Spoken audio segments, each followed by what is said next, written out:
Boom. Let's do it. Our number one troll, guys. Jose is in the house. Everyone, welcome Jose, our number one troll. Troll responsibly. You know it, man. Only Jose does it well. I'm still stuck on that thing about Jose JG Gonzalez being a wanker. Now that's not trolling, Jose. But Jose, you seem to be talking through me a lot. So this is about the character, Jose. This is not about the argument. That's my problem with Jose, is that he's saying just straight up BS. He's just trolling. Yeah, he does seem to be trolling. I agree. It's crazy. It's crazy trolling. He's not playing the neutral place. I mean, I'm more neutral than Jose's, put it that way. Jose, you in a mood today, bro? You know what, Jose? I totally agree with you. Yeah, I don't know about Jose. I've got to be honest, Jose. Of the two resident globe heads, you are my favourite. Jose, JP, is responsible trolling okay? I don't know what you mean by is responsible trolling. Oh. No one's got time for that. So, responsible trolling is okay.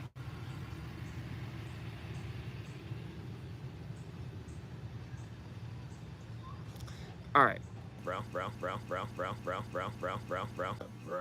I kissed a guy. Nautical miles are and nautical miles, okay? You notice this angle now gets wider. It's much wider. Wider here. But look what happened here. Frame.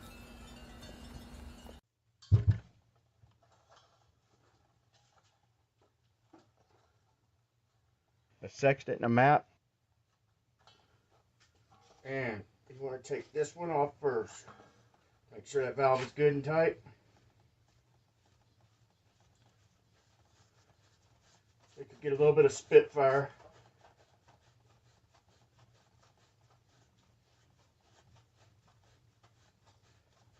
Terrestrial refraction.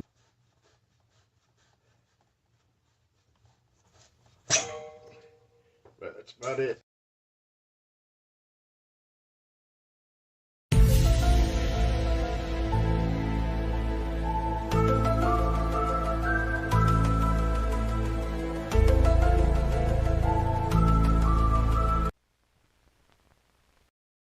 Here on the Daily Boom, in a metal retardation center costing PayPal and Super Chat will be built, is to identify all of the causes of mental retardation and to develop more effective techniques of treatment and rehabilitation.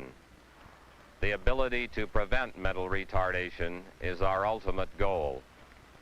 To reach this point, YouTube, Discord, participants, and the federal government have all come a long, long way. Now, many of these flat earthers so severely retarded that it would be difficult, if not impossible, to take care of them at home. So all we can offer them is good care and sympathetic understanding. But there are other flat earther in these institutions who really need not be there. Those are the ones that are classed as trainable or educable, and you'll hear more about them later.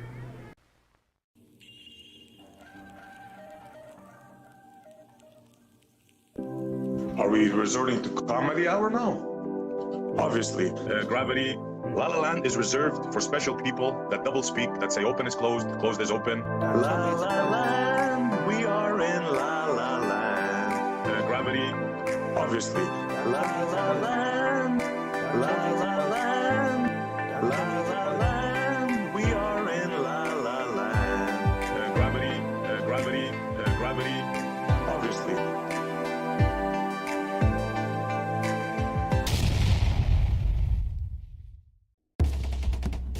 Are you ready? Call your mama, call your papa, call your friends. The festivities are about to begin. Boom!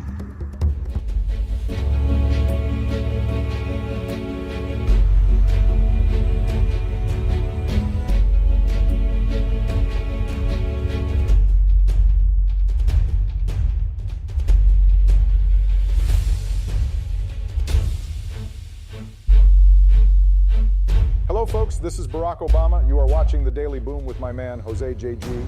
Boom.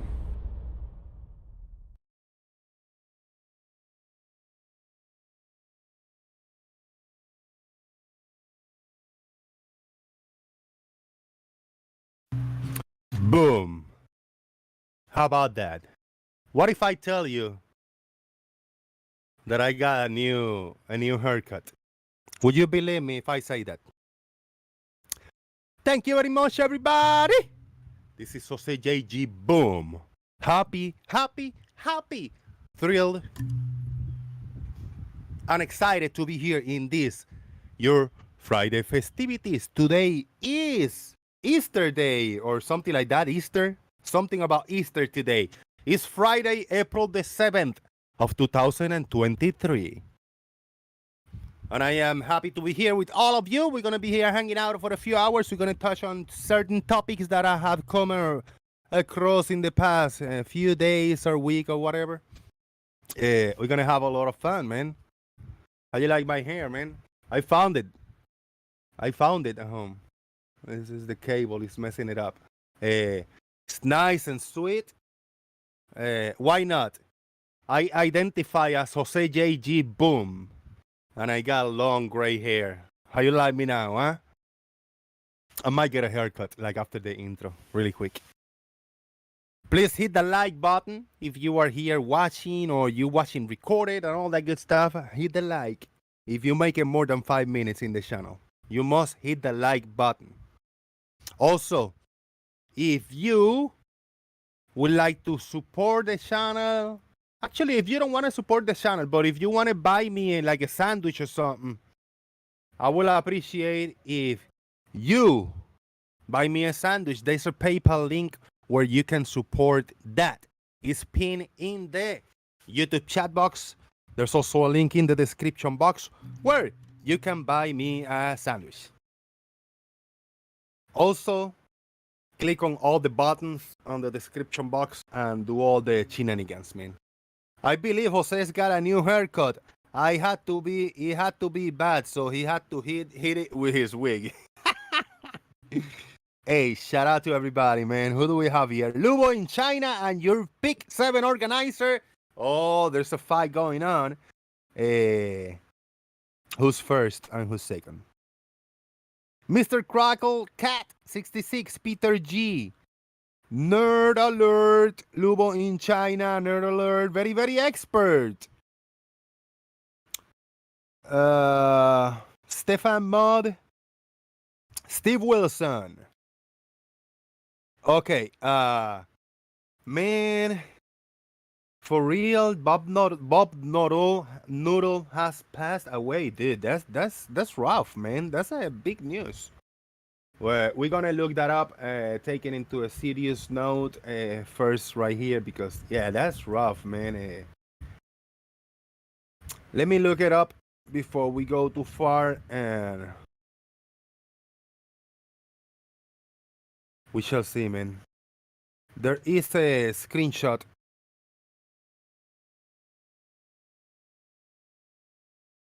There's a screenshot in here. I would like to find original link for a legit tweet or a legit Facebook page or something that we can look directly from the source and not from a screenshot. So if anybody have a link that we can share, please share it with us, and we will share the screen with everybody. And we'll take a look at that, because that's rough, man. When one lose a loved one, yeah, that's one of the hardest things ever, man. It doesn't matter whether we like the people or not. A human loss is a loss, and that's rough. Let me screen share my screen and get a haircut.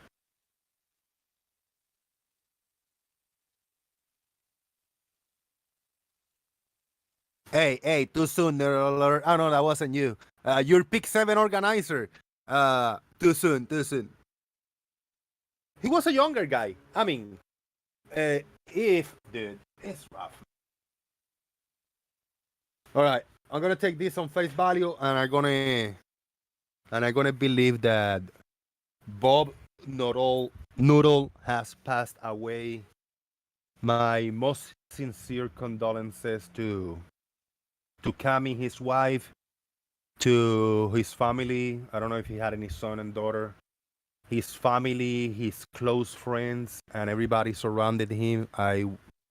My biggest condolences, and I wish him,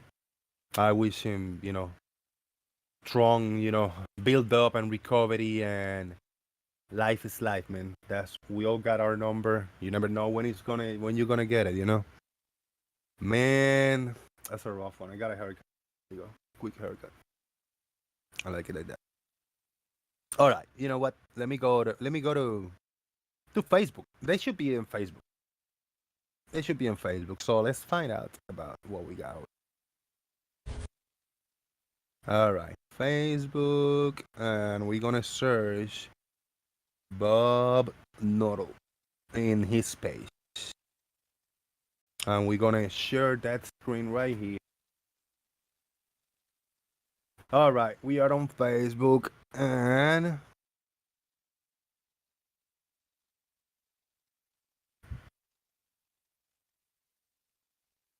all right. Oh, we're getting there. Friends, live events, every to me do 1 hour. R.I.P. Bob Noodle. You were a legend among the truth community.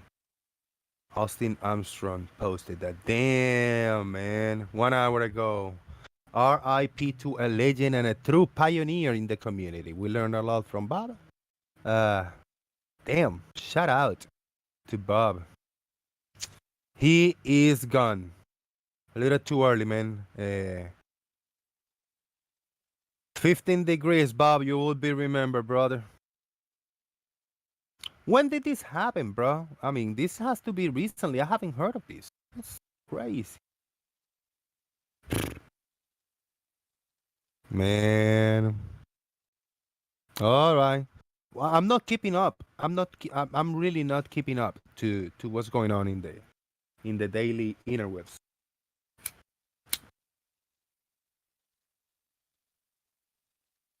Rough, man. He gone. Rest in peace, Bob Noodle.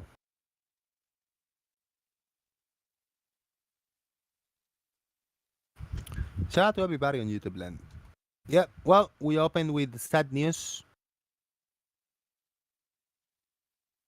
It happened ages ago, somebody saying.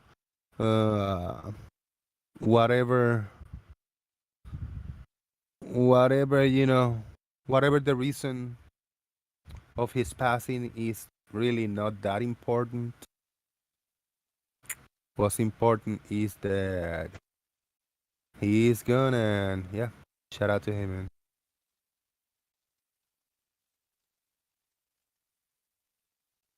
Shout out to them. All right. Hey, my uncle sent me a. My uncle sent me direct messages on Facebook. It's weird when old people send you like the DMs and stuff.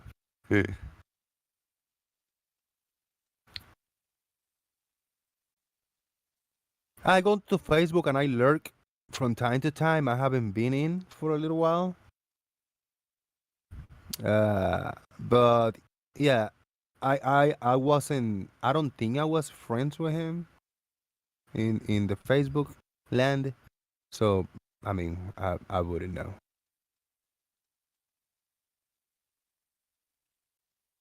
I wouldn't know.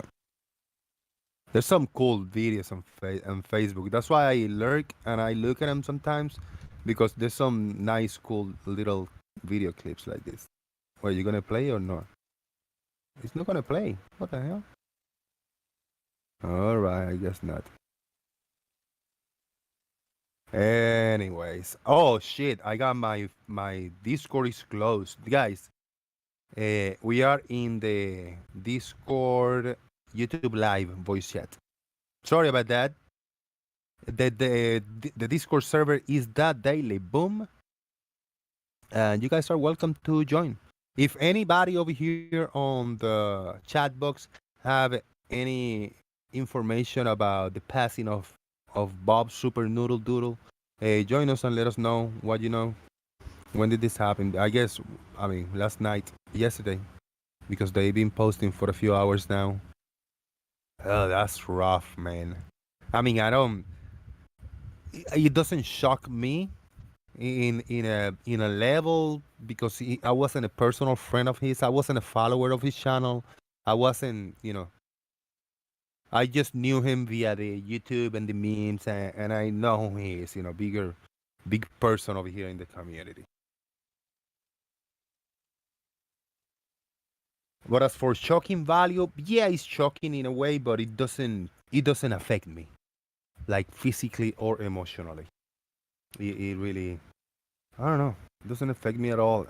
Rest in peace, everybody. As I say, I mean, we everybody have our turn. Some people just their turn is a lot earlier than others. Shout out to Doofus Manfred. Shout out to Nerd Alert for letting us know this sad news. Earlier this week, astronauts were announced. The crew of Artemis 2 was announced. How about that, man? I didn't watch it. I know it happened, but I haven't watched it. Chai, how you doing, bro? Hello, Jose. Doing good, thank you. Good to see you, man. Good to hear you. Thank you. Good to hear you too. Yes, sir. Yes, sir.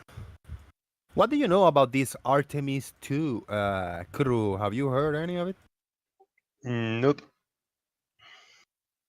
Did you know that the astronauts that were gonna go in the do a loop-de-loop around the moon were gonna be announced earlier this week? Oh, I didn't know. But I did know it will have crew. Yeah, right. So they're gonna do an orbit around the moon. Dude, that's a long way.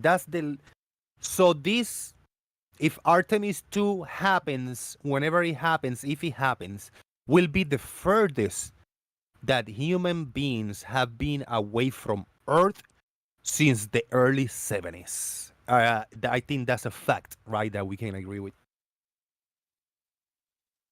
Yeah, pretty much. Very nice. I think the furthest they were was Hubble telescope. Right, technology from humans, but I mean human beings. No. They went there to fix it, so. Oh, they That's went the to the further. hole. Oh, okay. As for right now, that is like twice the distance of the ISS, right? Somewhere around there. I don't know, twice, 100 kilometers more, maybe. Right, right. So it's further than the ISS. Yeah, that's damn crazy. Now I heard rumors that either the Russians or China have been having secret missions to the moon. Do you think that's a possibility? No. They will run to tell everyone they did. You know. Really? That reminds me the sketch about the fake mission to the moon that we can't tell about the successful mission to Mars. We must keep it secret. Well, but what if let's say just suspend your disbelief with me over here. Let's suspend our disbelief for a minute, right? And entertain the idea that they have certain knowledge about the moon because of X or Y missions that they have launched. They wanted to launch some kind of a satellite or something to put it in the orbit of the moon, and that was going to be private information just for them. They didn't want to disclose that to the public. And let's say they did that and they captured something on the moon, they saw something, they discovered something, and then since then they've been doing just private missions without the public knowledge. It will that be, if we suspend our disbelief, would that be a logical something logical there? Well, they saw from Earth something, or from maybe a probe they sent there, and then they went to the moon and verified it's there, and they don't want to tell anyone because they want to get ready to whatever, get it, mine it, or whatever Right, right. before everyone else. Yeah. I mean, in a perfect world of espionage and secrets, that's an actual possibility. Well, yeah, but it's hard to hide missile launches nowadays. I think it would be hard because NASA being this gigantic corporation with advanced technology that are, I guess, taking readings and lectures and signals and shit from the moon and sun and planets and shit, I think they would, they would catch that, and announce it. Either probably. NASA or someone else would. Right. You think NASA? Do you think there's something technology as for outer space and for sending, for discovering space? Do you think there's something more advanced than NASA?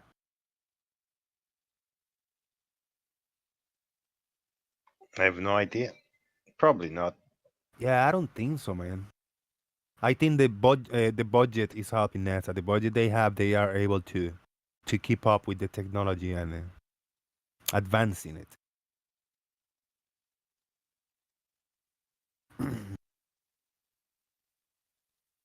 I don't know, maybe. What do you think? Did you meet Bob Noodle? Did you ever talk to him? No, for me it was just the guy Online. to thank for his 15 degrees per Right. hour. Man. Yep. Oh well, yeah. I say it happens, man. It happens. All right. Well, that's a faith both flat and globe earthers share. You're all going to die. Ouch. Yeah.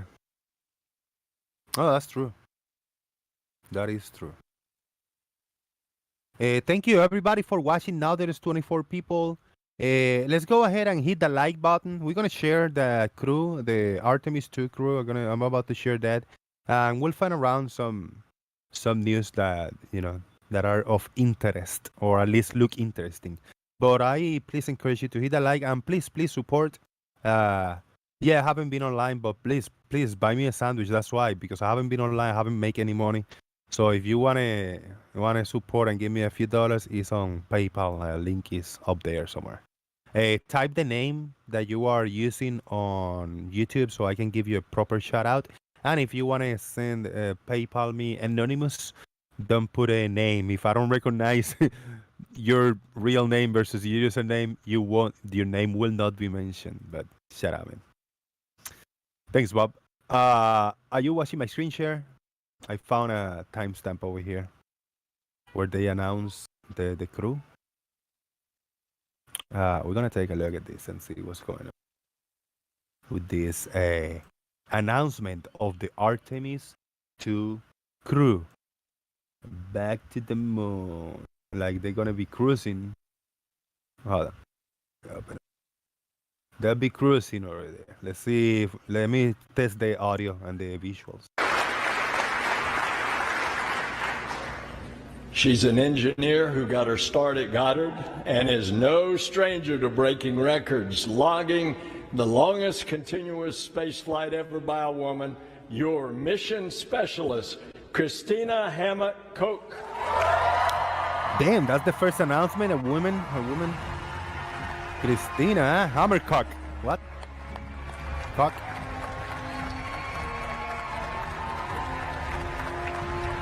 Cock, little Coke. The closed captions.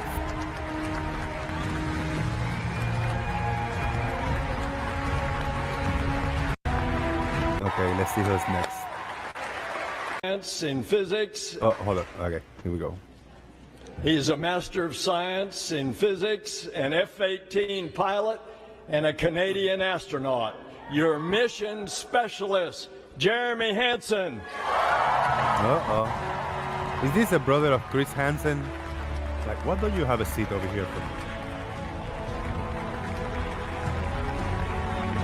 There are a few they're youngsters, man.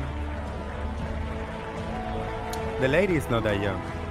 He's younger, looks younger.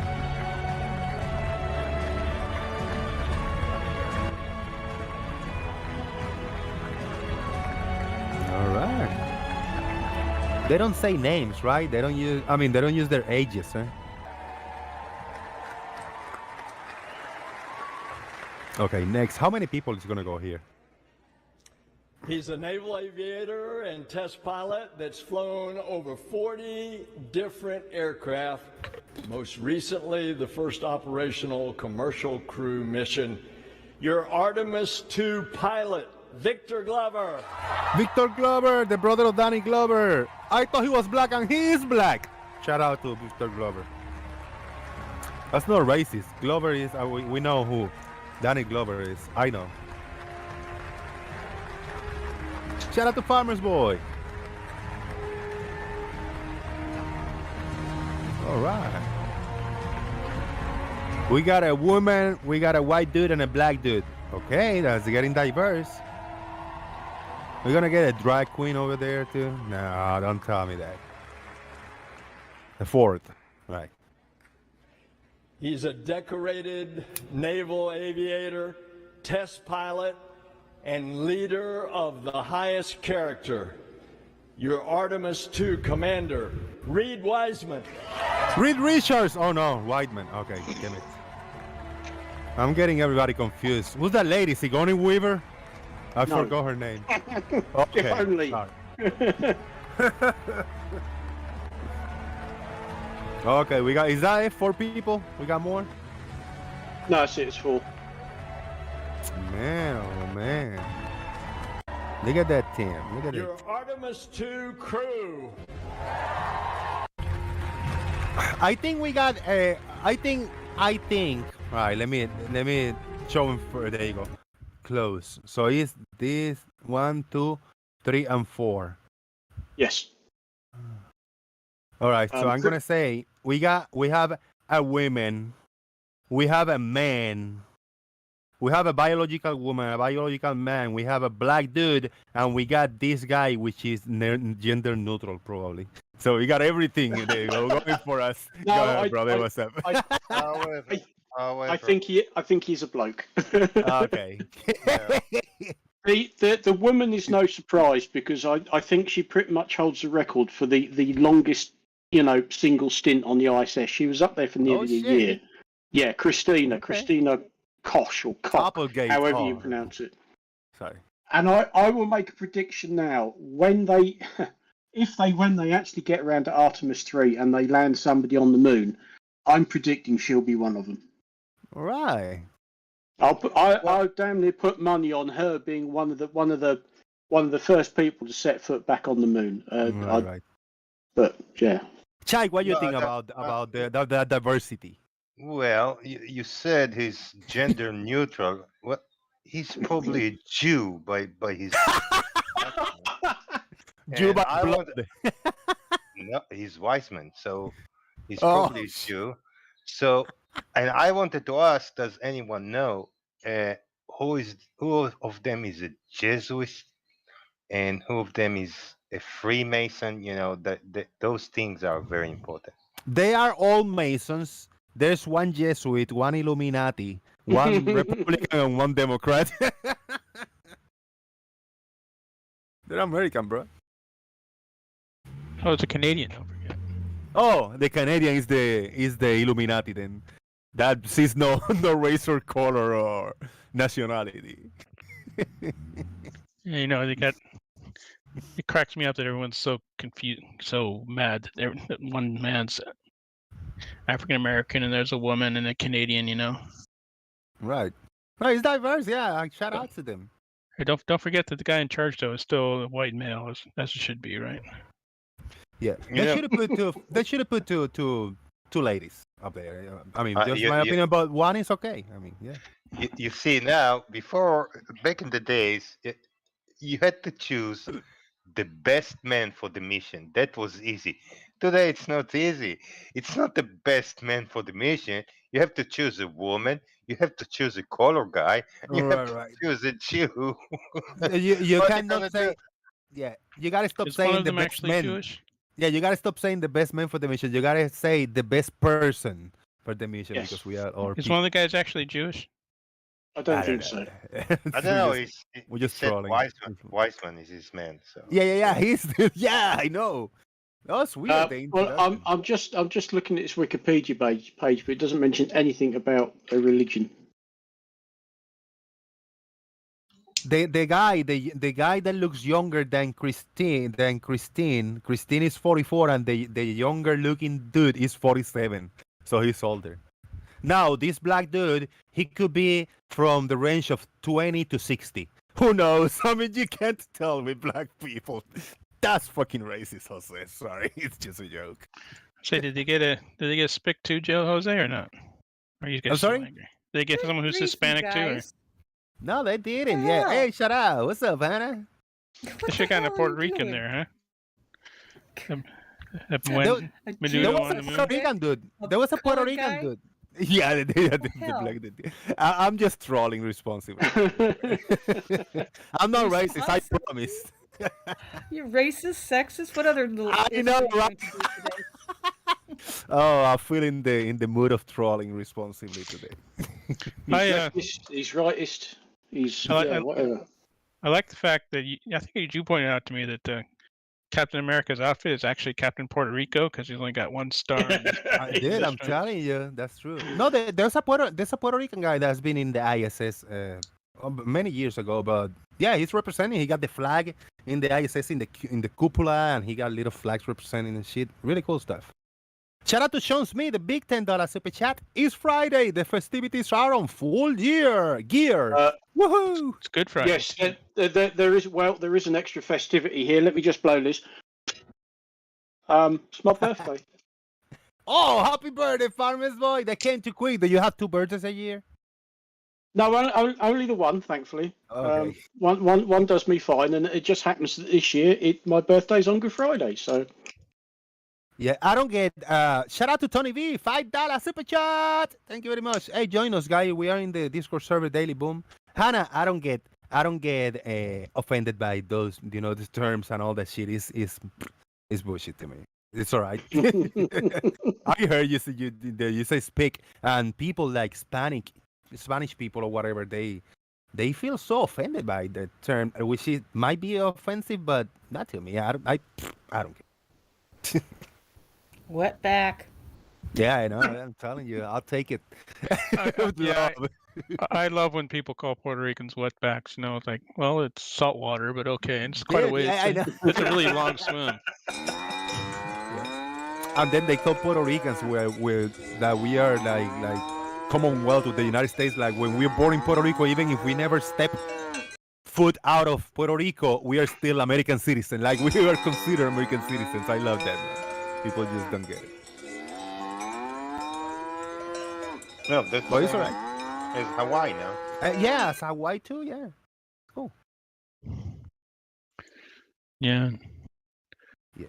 When somebody say like oh spag or wetbag, I said just as a trolling or as a normal like just for fun to poke fun of people and to piss somebody off just once or maybe twice. It's okay. I'll take it. But somebody use the term over and over and over just and you can feel the intention of the racism and all the shit that pisses me off. Travis is like that.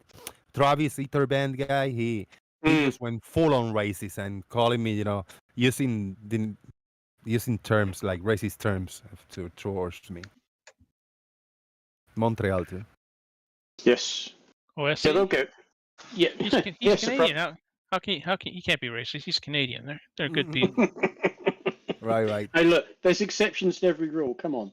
Yeah, it's like what I heard. I heard somebody say that Ruski is a denigrating term for Russian people.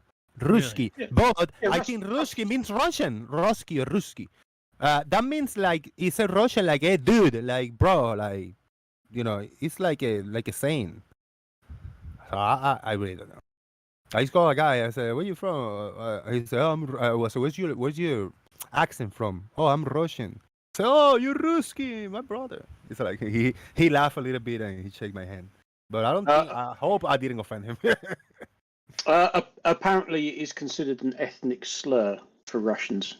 Really? Calling them Ruskies, Ruskies or Ruskies. Yeah, but I didn't know that. I just looked it up and thought, is it considered offensive? Apparently, it is. Because I learned that word watching one of the polyglots on the YouTube that speak a ton of languages. That he passed away a few years ago. Laoshu 5000, something like that. A tall black guy, and he used to speak a lot of languages. And when he spoke with Russian, he's like, "Oh, Ruski," you know. I was like, "Oh, okay, that's cool," you know. And they're laughing like, "Yeah, you speak Russian, eh?"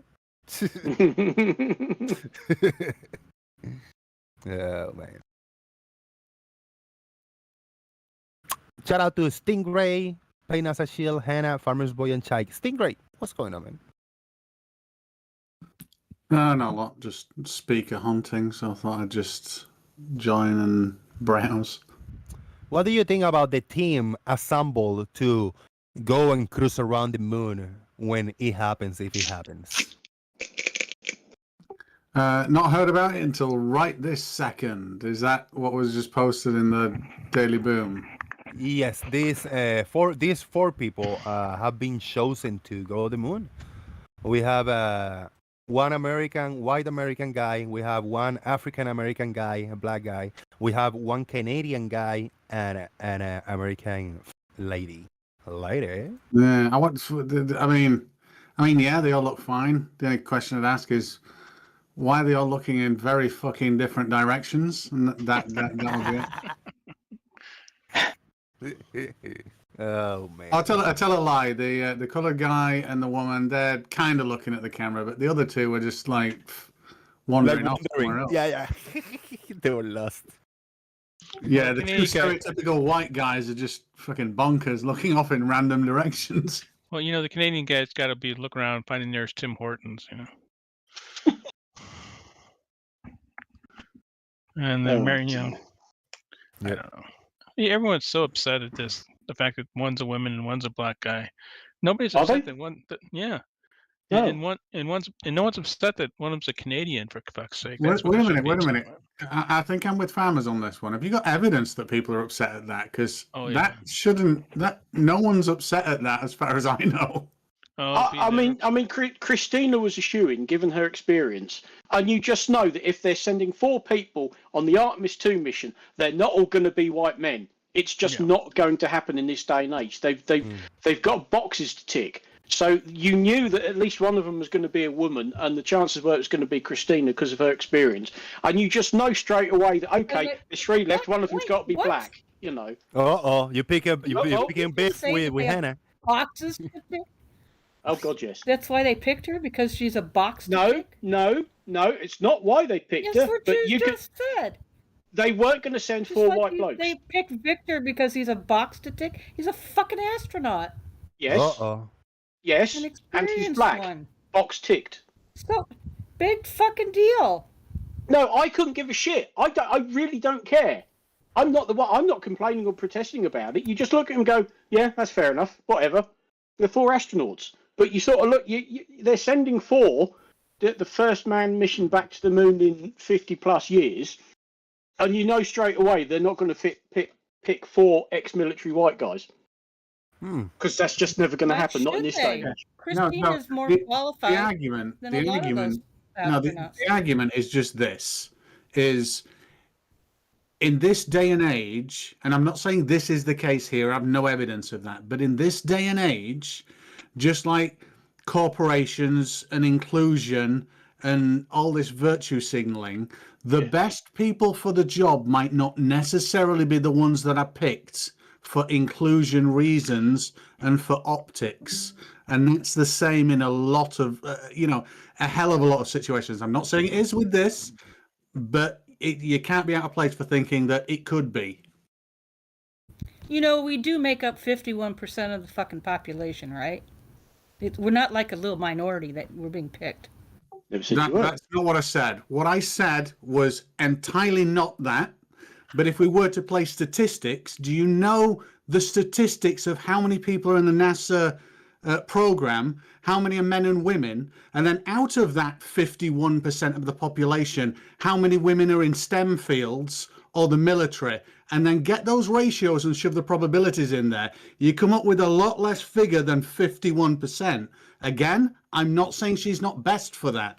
I'm saying in this day and age, you can be forgiven for thinking that inclusion sometimes comes above other things. Yep. Well, I think she's very well qualified, if not more so than a lot of other astronauts. Oh God, yes, yes, and that's why I also think she's a shoo-in for Artemis 3 because of her experience. Shout out to Bigus. He's wondering about this image. How does he know he was in space? He's got like a golden opaque visor. He doesn't even know if he left his living room. I can't see shit. I've closed the visor. This is the guy that is Puerto Rican, like Puerto Rican heritage. Joseph Acaba. He did some spacewalks and worked the ISS a while ago. Blimey, they've had all sorts up on the ISS now, haven't they? You know, there aren't many countries that haven't been represented. I must admit. Yeah. And Hannah, just so you don't think I'm a complete asshole, I also know the statistic that having a daughter myself as well, and hoping this is, well, knowing that this is the case statistically, that if you can convince women to get into the STEM fields or fields that they're not popular in, they can sometimes, in the right environment, predominantly excel above men because of how focused they are. But it is, unfortunately, a small minority of women that when they do go there, on average, those women proportionally perform better than men. And I know that. Yeah, my daughter's in the STEM, in engineering. And my son is. They both are. Yeah, and what they'll be above the average of, well, your daughter, there's a high probability that she'll be above the average of what would be, men in STEM fields. Jose, this guy is Puerto Rican. He looks white. Yeah, right. He's not Puerto Rican.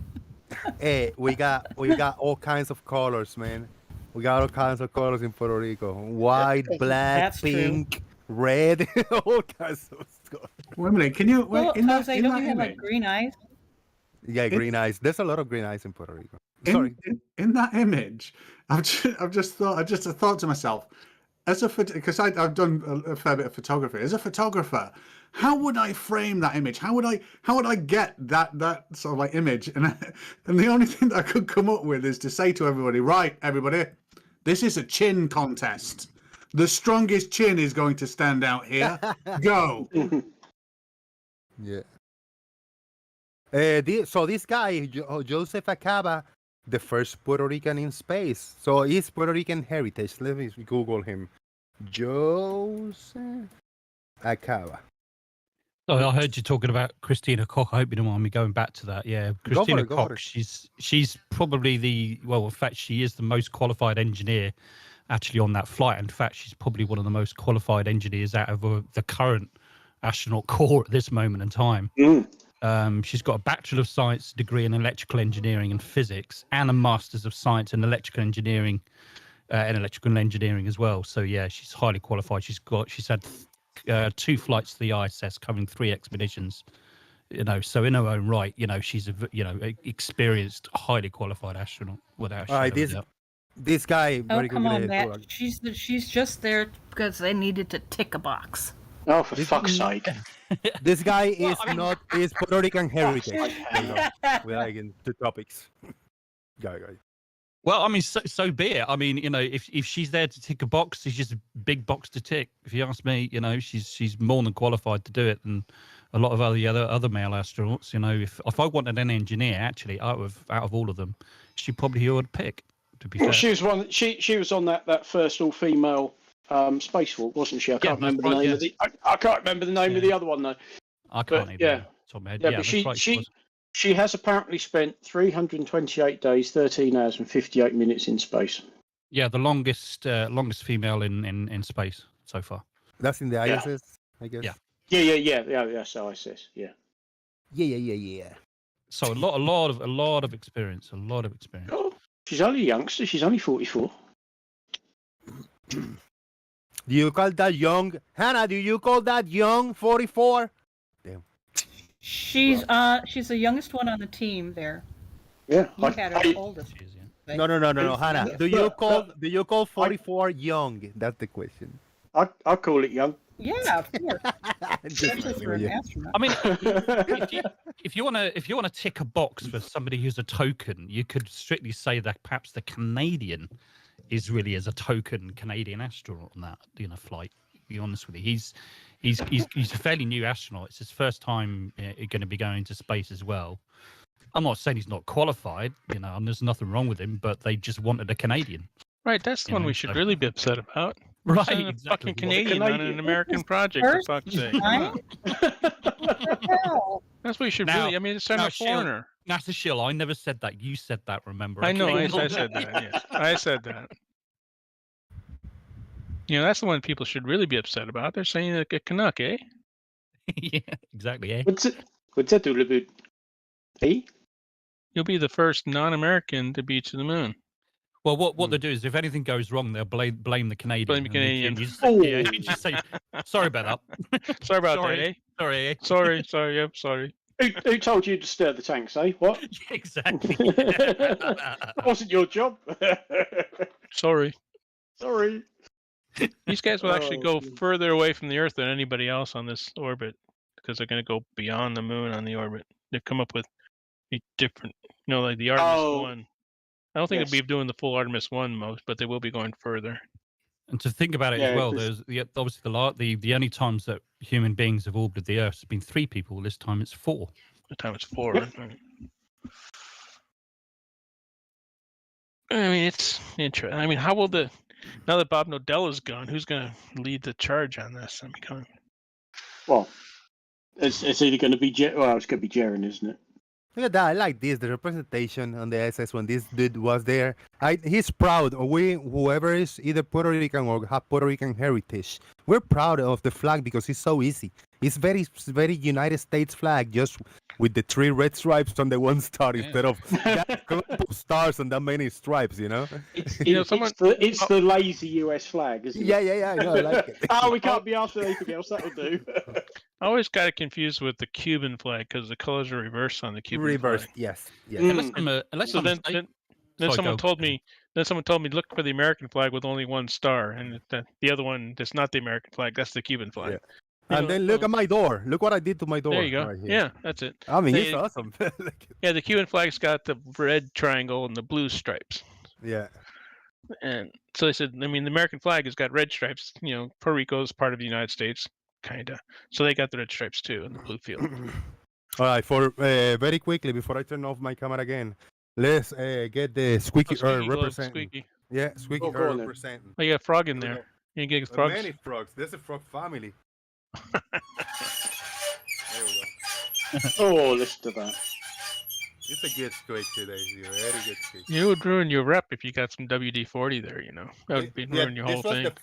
This is the first frog. This is the lazy eye frogs. He got his both eyes are looking like different. We got mama frog, we got baby frog, and the uncle frog is back here somewhere.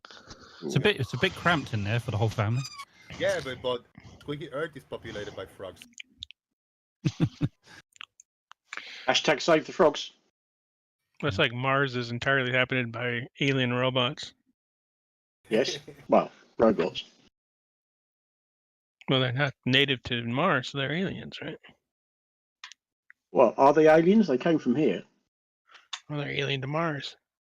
Yeah, I suppose so, but okay, it's a robot planet.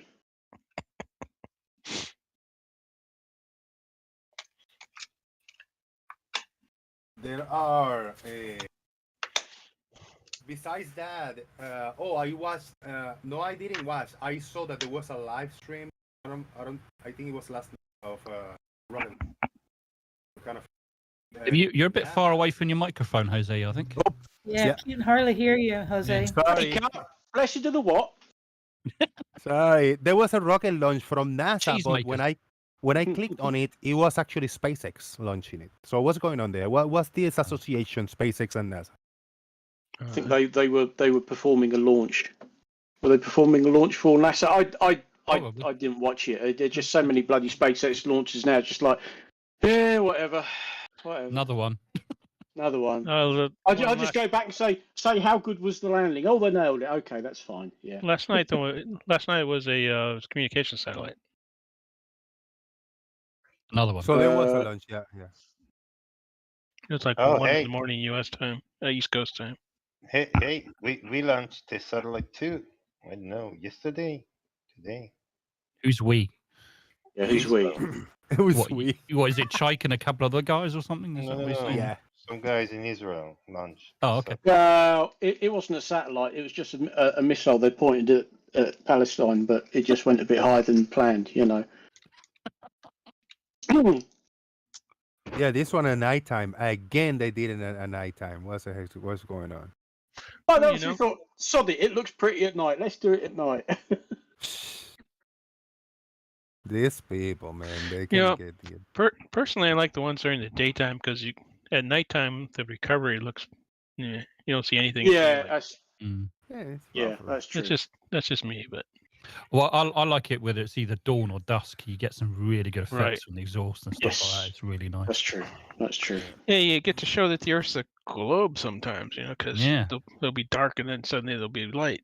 That's right. So without myself knowing, I watched. There's a NASA. Oh, I said like, oh, all right, a NASA live broadcast of thing in the NASA channel. But once I looked at the rocket, I said, this look like a SpaceX rocket. Because I have already seen a bunch of them, even though I have no idea of the technicalities, it just looks like a SpaceX rocket. Right. I can see why the NASA link, the Intelsat 40E satellite had NASA's tempo instrument aboard. So that's because I thought, well, NASA are quite capable of launching their own satellites. Thank you, but that's the NASA link. I think is that the satellite has got a bit of their kit on board or something. Whatever tempo is. Yeah, this effect happens. Look, at nighttime, you got this little, camera like artifacts. It's nice at nighttime at the initial. Oh, sorry, go on, Sasha. There's one a few years ago. They launched from Vandenberg when it was dusk or it was night on the ground, and of course, when they're up high, it became visible, and it was like rush hour in Los Angeles, and a whole bunch of people crashed and a whole bunch of other stuff because they saw this bizarre stuff in the sky.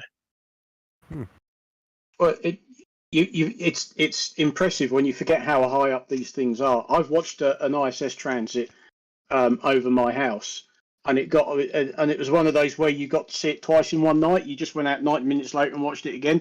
That second time, it got about halfway across the sky and just disappeared. This guy's captain. This guy's a captain. The black guy's a captain in the Navy? Oh. Yeah. But yeah, you get high enough, and it might be dark down here, but it's light up there.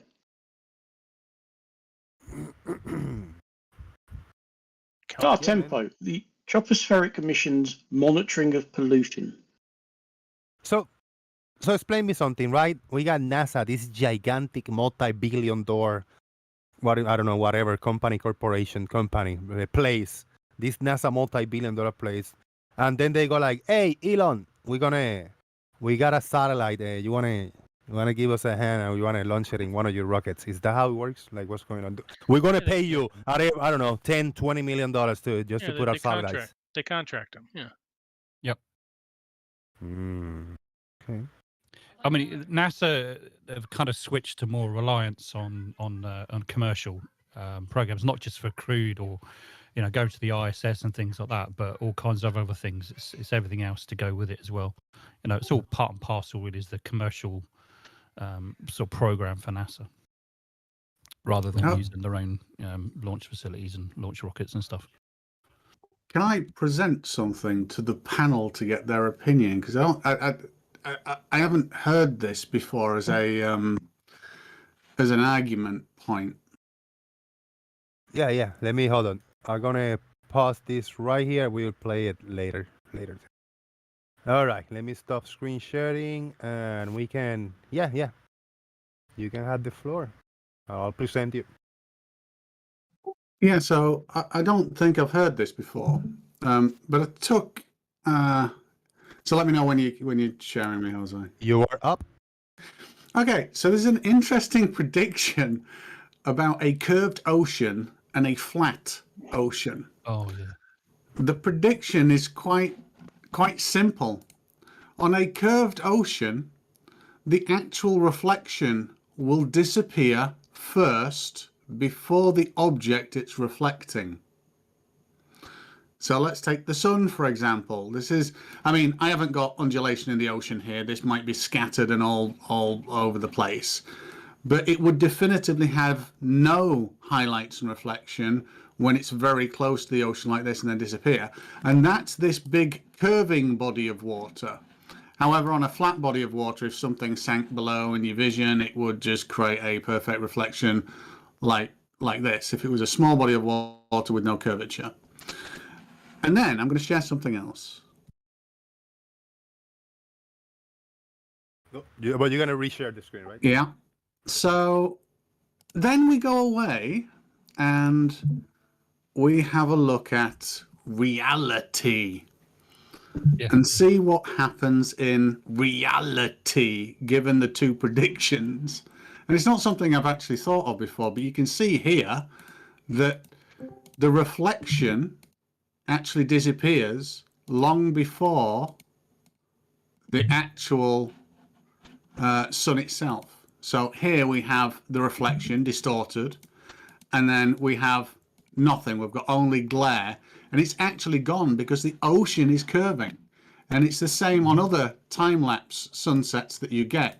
You have huge, and then you have no reflection as it goes down. And it's almost, when it gets down there, let's get it past this. Yeah, when it gets down there, it's just, there's no reflection, none. It just matches nice. Obviously, there is a little bit of glare, but it just matches a globe prediction. I just wanted to say that. I don't know why would globe prediction will predict that the reflection will disappear before the sunset. I have no clue.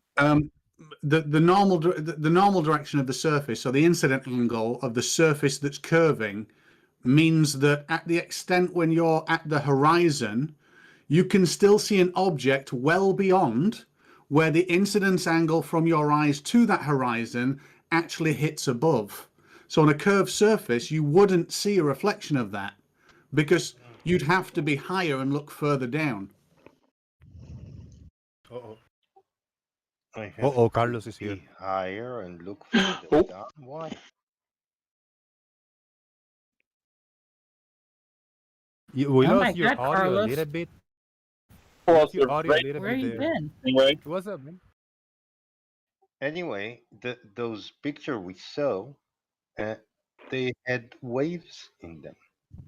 And of course, the waves will block the rays from hitting the surface in such way that they will bounce back to our eyes. So, no, dismissed. Not quite. A wave, an undulations of the surface, at some point, the normal direction of that wave would be incident based to the object to cause a reflection. So you wouldn't block the reflection, you just make it really wavy. At some point at the top of the wave, you have a reflection, but most of the surface does not have a reflection. Correct. How do you supposed to see anything with the sun in your eyes? With a solar filter. Oh, solar filter? No, no. You don't want a solar filter. You want to block the sun and enhance the light from the sea. That's what you want, not a solar filter. Definitely not. What if I invoke some kind of a magical behavior to the sun? I'm saying it's not a physical object. Then, yeah, I mean, that's fine, but you'd have to have reasonable articulating evidence to make that belief reasonable for other people to accept. So I'd have to say, can you point to another non-physical object that emits light and you can see in reflections and gives off heat, and point to another thing that makes you think it is like the thing that you're seeing in the sky. And what if I showed you some examples like reflected on either using mirrors or two-way glasses and curved type of glasses, and then you get heat, from one side to another exchange. Then I'd say the Earth is definitely flat. Were you going to say something, Gary? Sorry, I interrupted you. See how polite I was? No, Yes, I said plasma. Oh, that was Carlos. Carlos, I confused you for Gary. I'm sorry. Carlos, go ahead. I thought it was Gary. Yeah, when Stingray asked about a source of light and not being physical, I just said plasma, but I was trolling. Oh, okay. Of course Thank you you, were. Grim. Thank you, Mr. Grim. Yeah, Mr. Grim. God, I haven't heard his name. So you're saying to hear your voice, Stingray. Yeah, same. But so what you're saying is plasma is not a state in physics that is physical, has physical matter on it. Ouch. Yeah, for flat earthers, yes. Too many big words there, man. I got lost. Sorry. Plasmoids. I mean, can you explain it again? No, not for me. I understand it, but for the other guys.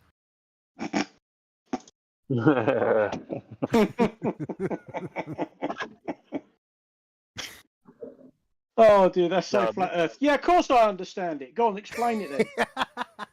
No, you explain it. Consider that the light is tired, and it just kind of falls off because it's tired. That's it. It's run out of go. It's get up and go. It's got up and gone. Oh, hold on, guys. Very important point. Carlos, you are the only person in here, as my knowledge, that actually engaged and spoke with Bob Super Noodle Doodle, Bob Noodle. He passed away yesterday. He died yesterday. That's why I found out earlier today. Any words for him, for his family, and all that? Seriously? Oh man, Yes. It's a shame. Feel bad for the guy. It's been all over the Discord channels in the last few hours. Let Carlos go ahead, man. Yeah, no, that's news to me. I didn't know. Yeah, he was. I want to say he was somewhat nice to me, but not really. But yeah, I hate to hear that though. I mean, feel bad. Condolences to the family and friends. I mean, I know he was big in the community, and he really took a lot the last few years after the movie / documentary. As much as people said that they were kind of setting him up, I mean, really, this stuff was out there. But yeah, man, condolences to the family and friends. Same to me, man. Because I never spoke with him directly, but I engaged, and I know he know who I was, and most of us know who he was, and yeah, man, shout out to big loss for this corner of the YouTube with him. I exchanged super chats back and forth with him. Never spoke with him. Yeah. But I did message also through what's it called, group chat or whatever it's called. But you actually communicated with him in one way or another. Yeah. Yeah, he was tough. Because he will come up with arguments and rebuttals very confidently, even though they weren't necessarily founded. But he came across as very confidently. But yeah, sad to hear that. Indeed, man, indeed. I'll say, how did he die? I didn't look too deep. I don't think anybody put any information or details on the reason. No, I've not seen anything as to cause. Just the fact that he has. I think it started off. Somebody noticed that his wife Kimmy had posted something on her Facebook page about him having passed, and That's pretty much it, really. Yeah. No sort of further comment or anything. Just the fact that he's died. I can't remember how old he was. I mean, it could have been anything, you know. I don't think he was too old. Maybe mid-50s, maybe early 60s. I don't think he was even 60. He was, Yeah, I mean, maybe around 60. A little less, little more. He was Mid around 50s isn't old. Yeah. Yeah, he's not think- old. I Yeah, he think- wasn't. Yeah, I think he was getting into his 60s, if I'm not mistaken. Yeah. Yeah. Yeah, but that these days that's not really any age either, is it? You know, but Yeah, that's who young knows? within Underlying context. Yeah. conditions or Christ knows what. I mean, it could be bloody anything. Yeah. You know. No, in context, that's young. For a natural causes, for being in bad shape, 60 is young. Yeah. Yeah, when you start getting into your 70s, that can be a time of yeah. But yeah, 50s, Conditions 60s. getting into you big time. Yeah. Not to change the topic, but I had a question. I kind of just jumped in the middle of Go for it. Stingray's, Stingray's presentation. But yeah, so on a curved ocean, we saw that the reflection will disappear before it intersected the so-called horizon on a curved ocean as a compared to a flat one. Now, is it possible that that the lower you are to the water level, the more than likely it is for that reflection to be present longer compared to being higher in elevation? I don't know if I. Yeah, the greater the greater the expanse, the more accentuated the effect, because the graduation of the normal direction of the surface is greater. So you're if you can get up high and look into the distance, that effect, let's say 100 feet, the effect of it disappearing and not being reflective will be greater than if you were down only looking at a stretch of water that's like a couple of 100 meters. Yeah, sure, because the tangential change in 100 meters, is negligible. Because a lot of the observations from the opposite, belief, they do it, at water level, so they hardly ever get to see that effect. But I noticed that on the footage you show as an example, it was a higher elevation from the water.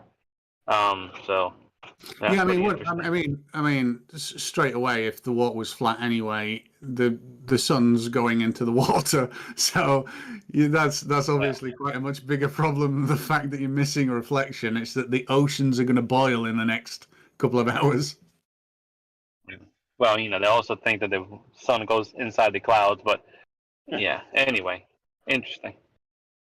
No pun intended.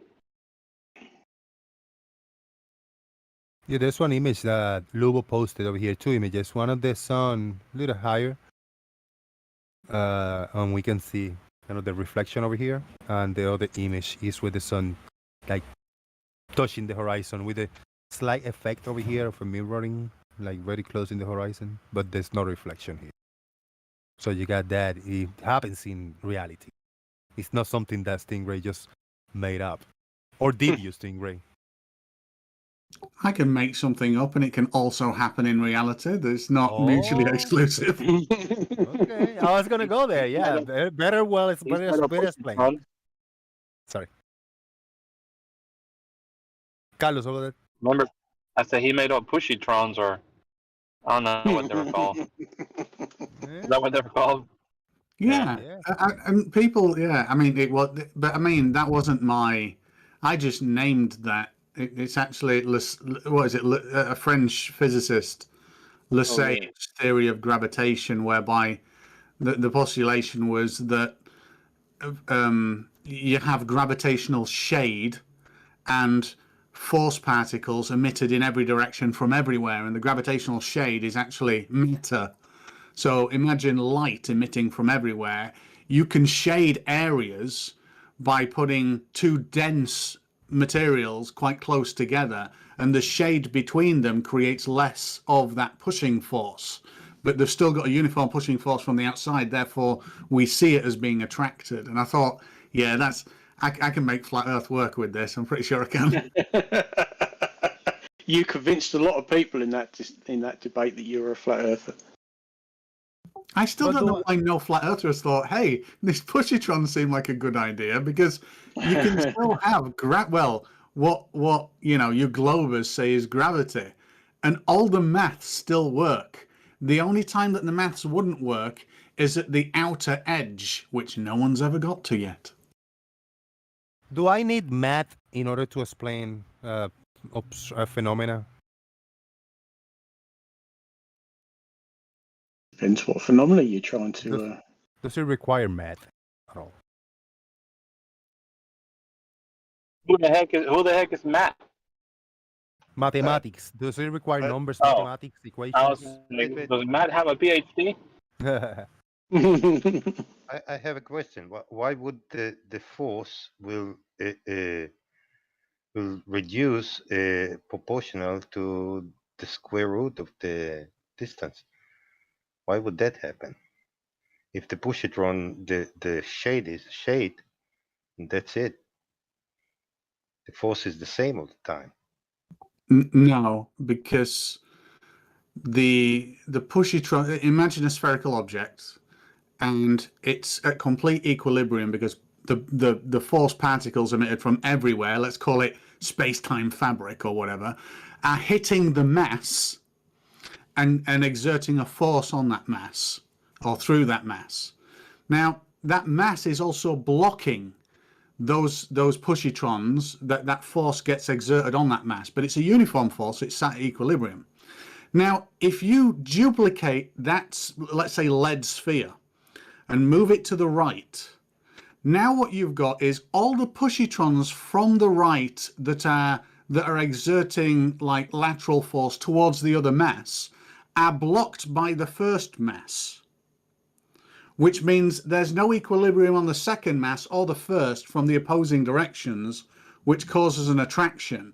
And the volume of that shadow is proportional, and you can equate it to the square law. So yes. Can we isolate this force? Isolate it to test it on its own, and so we don't have to. So we can eliminate other factors. How do we know that this positron doing this and it's not other factor involved in it? How do you know that your so-called gravity is the same thing? It's no, I don't. I don't believe in that. I don't believe. I think it's quality. Things just fall to the ground. That's it. Drop it. I don't need math to that. I don't need numbers Drop to that. it. No quality, and I don't need numbers for that. That's it. Period. Okay. I don't need to invoke like like a fake force. I don't need to involve a story to tell me how things happen and made up a bunch of numbers, and then not even isolating it. So how do you know there's not other forces or factors and behaviors? How have you also isolated this you call force, Stingray? So I've not isolated anything. It is just a story. It's a story where it's hard to, well, you can disprove it in a very simple way, to be fair, but it's hard to disprove if you didn't know the one way that it would just completely break down. So in absence of a better explanation, it's at least on par with gravity.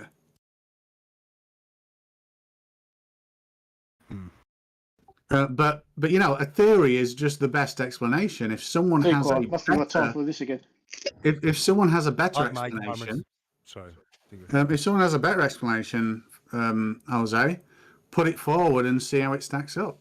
And if it's better, cool, we'll drop positrons. So if it was a good storyteller, if I had a rich vocabulary, I could come up with 10 stories better than that, probably. Yeah, so long as you can demonstrate them. When you said how to prove stuff, the math would have to work out in this case where we have inputs and outputs and variables where if X is true, we would expect this, and X being of, a certain magnitude would produce this result. And that's true for positrons. Farmer's hot mic. Why do you have to invoke numbers, mathematics, Stingray? Because it's easy to say, it's easy to qualify something. It's incredibly easy. It's more difficult to quantify it. Therefore, because it's more difficult and there's testable results with expected, tolerable variances, let's say, but expected results, then the quantification of something allows you to be more certain that this is probabilistically true. So they go around to my main question. Does the observable phenomena and things that happen, do they require math in order to be taken some seriously or whatever? And like I think like Farmer said, it depends on what it is. If the output is variable and quantifiable with expectations and variable inputs, then yes. If it's a cow eats and therefore shits, no, it doesn't. Let's say refraction. I don't know, inferior mirage. Can that be quantifiable? Can that be predicted? Can you use math for refraction? If you tell me yes, you'll be lying. You'll be lying because there are certain parameters that is you're gonna have exactly the same temperature, the water versus the air, the same wind speed, and the same things, and you're gonna see totally different things. So I don't think so. I don't think you can quantify it and put same thing, a variable for refraction like that. Well, it's a good thing that science and calculations are not based on what you think or believe then, because you can absolutely do that. Yes. Refraction is quite well understood, isn't it? We can make predictions on the given conditions. I'm not saying it's quite well understood, but in one day that I go and it's 70 degrees, the air and the temperature, and it's the wind is blowing at 10 miles per hour, and I'm exactly the same height, and I'm exactly the same distance of an object. I take a picture today. Next week is going to be the same variables, wind and temperature. I'm going to take another picture, and the next week I go, I take another picture. Why are those three pictures going to look different if the variables were exactly the same? And other things, the barometric pressure, the air, and a bunch of shit. I'm going to look into the days that are going to be exactly the same. Why are going to have different looks in this observation if it's mathematically correct? Because those readings that you were going off and recording were probably based off a weather station about half a mile behind you while you're looking in the opposite direction. The one thing that you wouldn't find is numerous weather stations, as in barometric pressure, precipitation, and temperature at various different layers, outwards across the ocean, if that's what you're on about, at various different intervals to measure it, to make sure it's the same. So when there's differences, I guarantee you that if you could do that, that wouldn't be the case. But there are people like George that have gone out on his lake and done exactly that, measured different layers at different distances and got predictive and expected results. So this is where you introduce your undebunkable variable that you can just shove in there because you got a distance between point A and point B, and therefore you cannot say for sure what's going to happen, even though you say you understand it completely and it's all very well understood during ages and generations, but you still need that variable of wishy-washy. It could be, I gotta wiggle it. No, because if you can find the cause, as in the cause of the light bending, and then you can influence that cause at different magnitudes to cause light to bend, and then you can use that knowledge to create useful things like camera lenses and eyeglasses and contact lenses and correct stigmatisms and things like that, then you're pretty much sorted in that hypothesis. And with this knowledge that you have learned using all this information, you still will not, have never been able to figure out the an exact mathematics and an accurate mathematics for refraction, inferior mirages, superior mirages, and all kinds of phenomena like that. You haven't, because in every day will be different variables. So it doesn't matter that there's different variables on all the days. You need to figure out the cause, and you need to figure out the magnitude of the effect when you start having different input variables like precipitation, pressure, temperature. And then when you control all of those, even in a small area, and then figure out the magnitude of the resulting effect, then you can predict what happens out in the distance given survey data. And when those predictions actually match reality and are incredibly accurate, there's always going to be a variance. There's always going to be an error tolerance.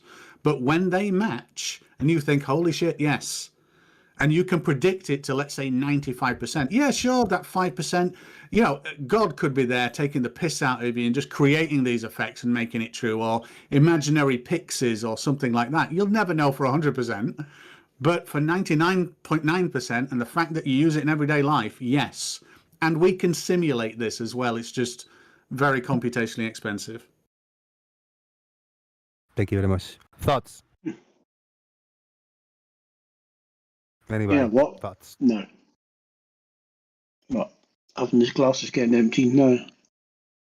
The cheap professor, any thoughts? Not necessarily on what I just went with Stingray. Anything that we have spoken about? Shout out to the cheap professor. And shout out to Gary. Gary, what's up, man? Second try for Gary. Chaik, what do you defend? You don't like listening to me? Sometimes you do.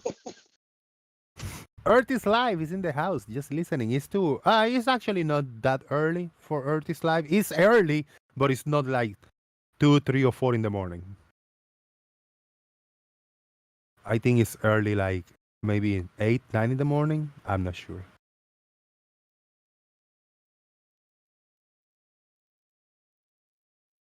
All right. Let me try to find where they released this satellite in this launch, which is still going. It's about to happen right here. Oh, there yeah. You go. Forgot about that. 32 minutes after the launch, they're going to release whatever NASA satellite inserted inside the There it SpaceX rocket. goes. There you go. Boing.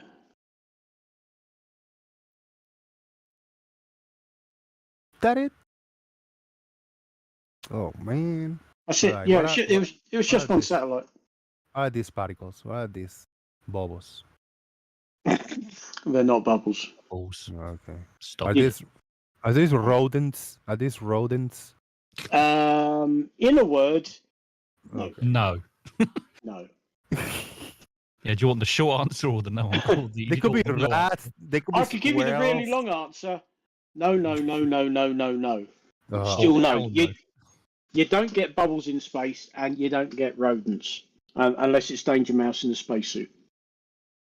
I'm not entirely sure you ever went to space. But rodents are nice. I've seen bubbles in water in space. Yeah, no, bubbles in space, Bubbles in not bubbles in water, just bubbles. Shots fired. Farmer Stingray seen it. Oh, I'm sure he's seen bubbles in water in space, but not bubbles in space. Okay, have you ever seen bubbles out without a viscous liquid then? Well, exactly. And space isn't a viscous liquid. No, I know. But if it were, we'd see bubbles, I'm sure. If we're playing the what if game, are we? If the moon was made of cheese, if the earth was flat, but all of these things are patently bollocks. All right, guys, I gotta show you what I recorded yesterday. And I'm fed up of hearing about fucking bubbles. No, I gotta show you what I recorded yesterday. I'm sharing my screen for anybody who wanna see it. So I'm sitting in where I'm sitting right now, and across me, this is what I see, right? The fourth wall. Lizards fight. Oh man, I witnessed that in real time, and I recorded a little bit of it. Here we go. Is this like Godzilla? Yeah, man, exactly like Godzilla. But on a slightly smaller scale. Dude, ridiculous. Look at that. Hell yeah, there we go. Sorry about the backlighting, but if I moved, you need to slow that down to like 1/10 the speed and add sound effects. Man, dude. Are they fighting, or does one of them want to fuck the other one? No, I don't know. They're fighting. Look, they are. Because you watch some of these elaborate mating rituals, and you think, I don't know, are they fighting or what?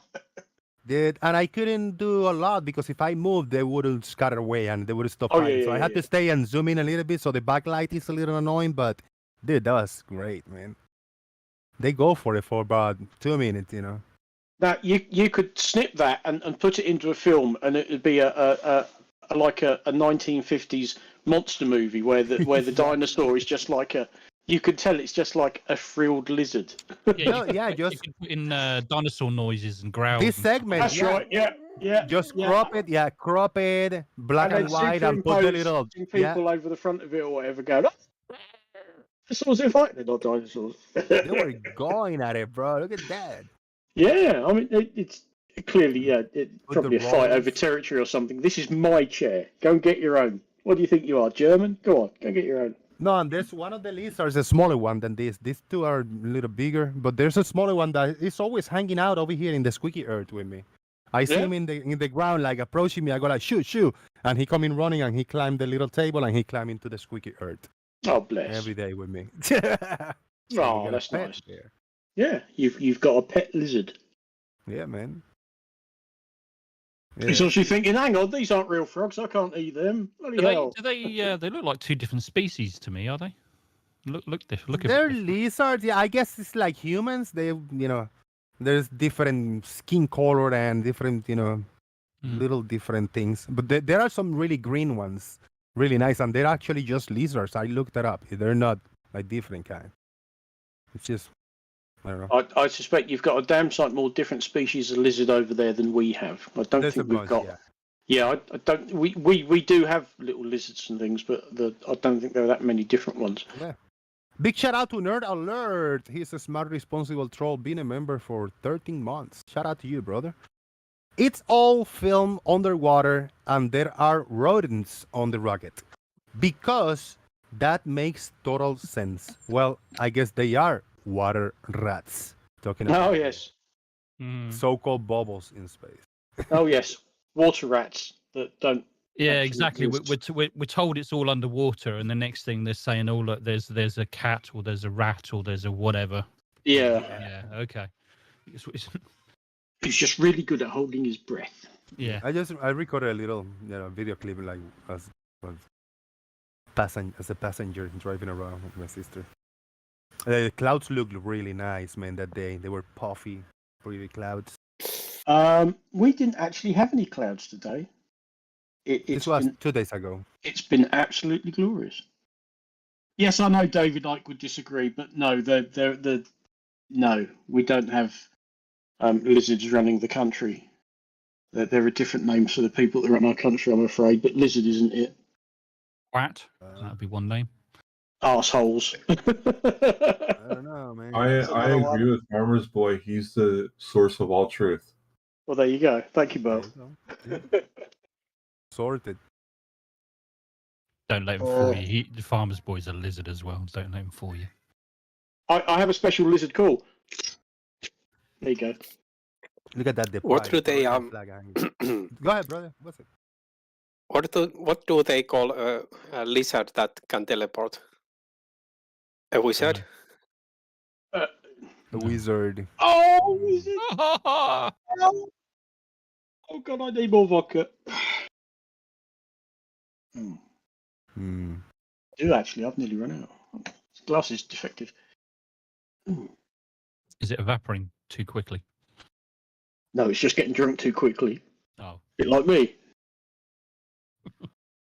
Oh, you should have seen the size of the steak I cooked myself earlier on. Fuck me, I think it weighed a pound.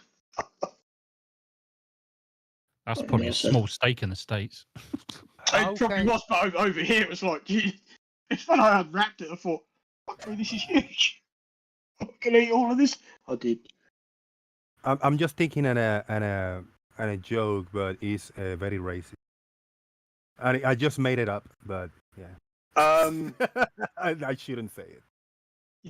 Just how well depends on words you use. No, it's not bad. It's I mean, it can be fine tuned, but how can a food item, something that you eat, become an insect, like a vile, disgusting insect? I don't know. I don't know. With only one word. I don't even know. I gotta process it, but there will be. How can I give you a food item, and that item, when it reaches your hands, it wouldn't be food anymore. It will be an insect. I don't know. I gotta figure it out. But if I give this food to a Chinese person, if I give them rice, they wouldn't get rice. They would receive lice. Sorry. Oh. I gotta figure out how to say that. Yeah. I give the Chinese rice and they would receive lice. Damn. Can we mark that up as work in progress? Yeah, work in progress. Yeah, sorry. I'm getting there. It's not a bad one. I just gotta figure out how to process. Do you know, real comedians and stand-up comics do this when they tour. You know, they come up with new stuff and they try it out on a willing audience, and it either works or it's like, yeah, we'll forget about that one. Cross that off the list. Yeah. That went down like a Led Zeppelin. Yeah. Okay, so this is the Chase Bank in Florida, and I don't know how many, probably everybody, but there are drive-thrus over here for the bank, for the ATM. You don't have to go inside the bank to do transactions or deposit or anything. You can go through the drive-through bank. Oh, isn't that fucking awesome, man? I don't think we have that anywhere over here. I mean, you know, they obviously have the ATMs outside, but an actual drive-through, no, I've never seen that before. You don't have to exit your car to do any transactions. You got your machine. You speak with the, you speak with them directly, and you do your thing. I haven't actually been inside a bank. Well, actually, in the last year and a half, I think I've been to the bank twice. No, I haven't set foot inside a physical bank in years, because obviously it's all online banking. Yeah. Most of the time you pay with your card. I mean, I always make sure I've got a decent wedge of cash in the wallet, just in case of anything. But to actually set foot in the bank, Christ, I can't remember the last time I did that. On both occasions, all it was because I'd lost my card. I needed to get some cash out, and one time I lost my card there and then in town somewhere, so I had to go into the bank. And unluckily, I had some photographic ID, and I could take the cash out. That was the only two occasions. That's the only reason why I've ever gone to the bank. I think I went 2 or 3 years back to actually pay some cash in rather than hang on to it. It's like, no, I'll put that into the account. Can't for the life of me remember what it's for. But no, you just, I mean, you don't have to go into banks, and that's quite handy over here because they seem to be very busy shutting banks down. Well, I mean, my bank, you can actually deposit cash on the ATM. There's a special thing for it where you can deposit cash in it as well. Over here too. Yeah, same here, but they tend to be inside rather than the ones in the wall. Yeah. But yeah, drive-through bank. That's just no. They definitely haven't thought of that over here yet. I'm sure they haven't. It'll come. I'm sure it will. Yeah. We seem to end up copying what the United States do at some point. But you know, if you want to open a new account, you can do all that online. Yep. You know, it's like, what's the address of your bank? www. You know. I want to give a shout out to the chief professor. He had a beautiful encounter with in the server, right? In a flatzoid. Ooh. You want to tell us what happened? Yeah, basically a moderator there doxed me, and when I kind of mentioned it, he timed me out and kicked me from the server. So apparently moderators there can dox you, and if you complain, they kick you. Really? Ouch, man. Yep. Yeah, that's what as in properly doxed you? Well, posted a picture of me that I would rather not be shared. Wow. Bloody hell. Yeah, that's something. I mean, Doxing is allowed on that page then, obviously.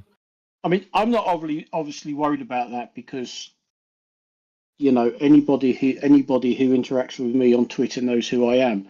But I don't give a shit because what are they going to do? I haven't got anything to hide. Are they going to turn up at my doorstep? Fine, I'll make them a cup of tea. I might then throw it in their face, but I'll make them a cup of tea. Yeah, roger that. Aha.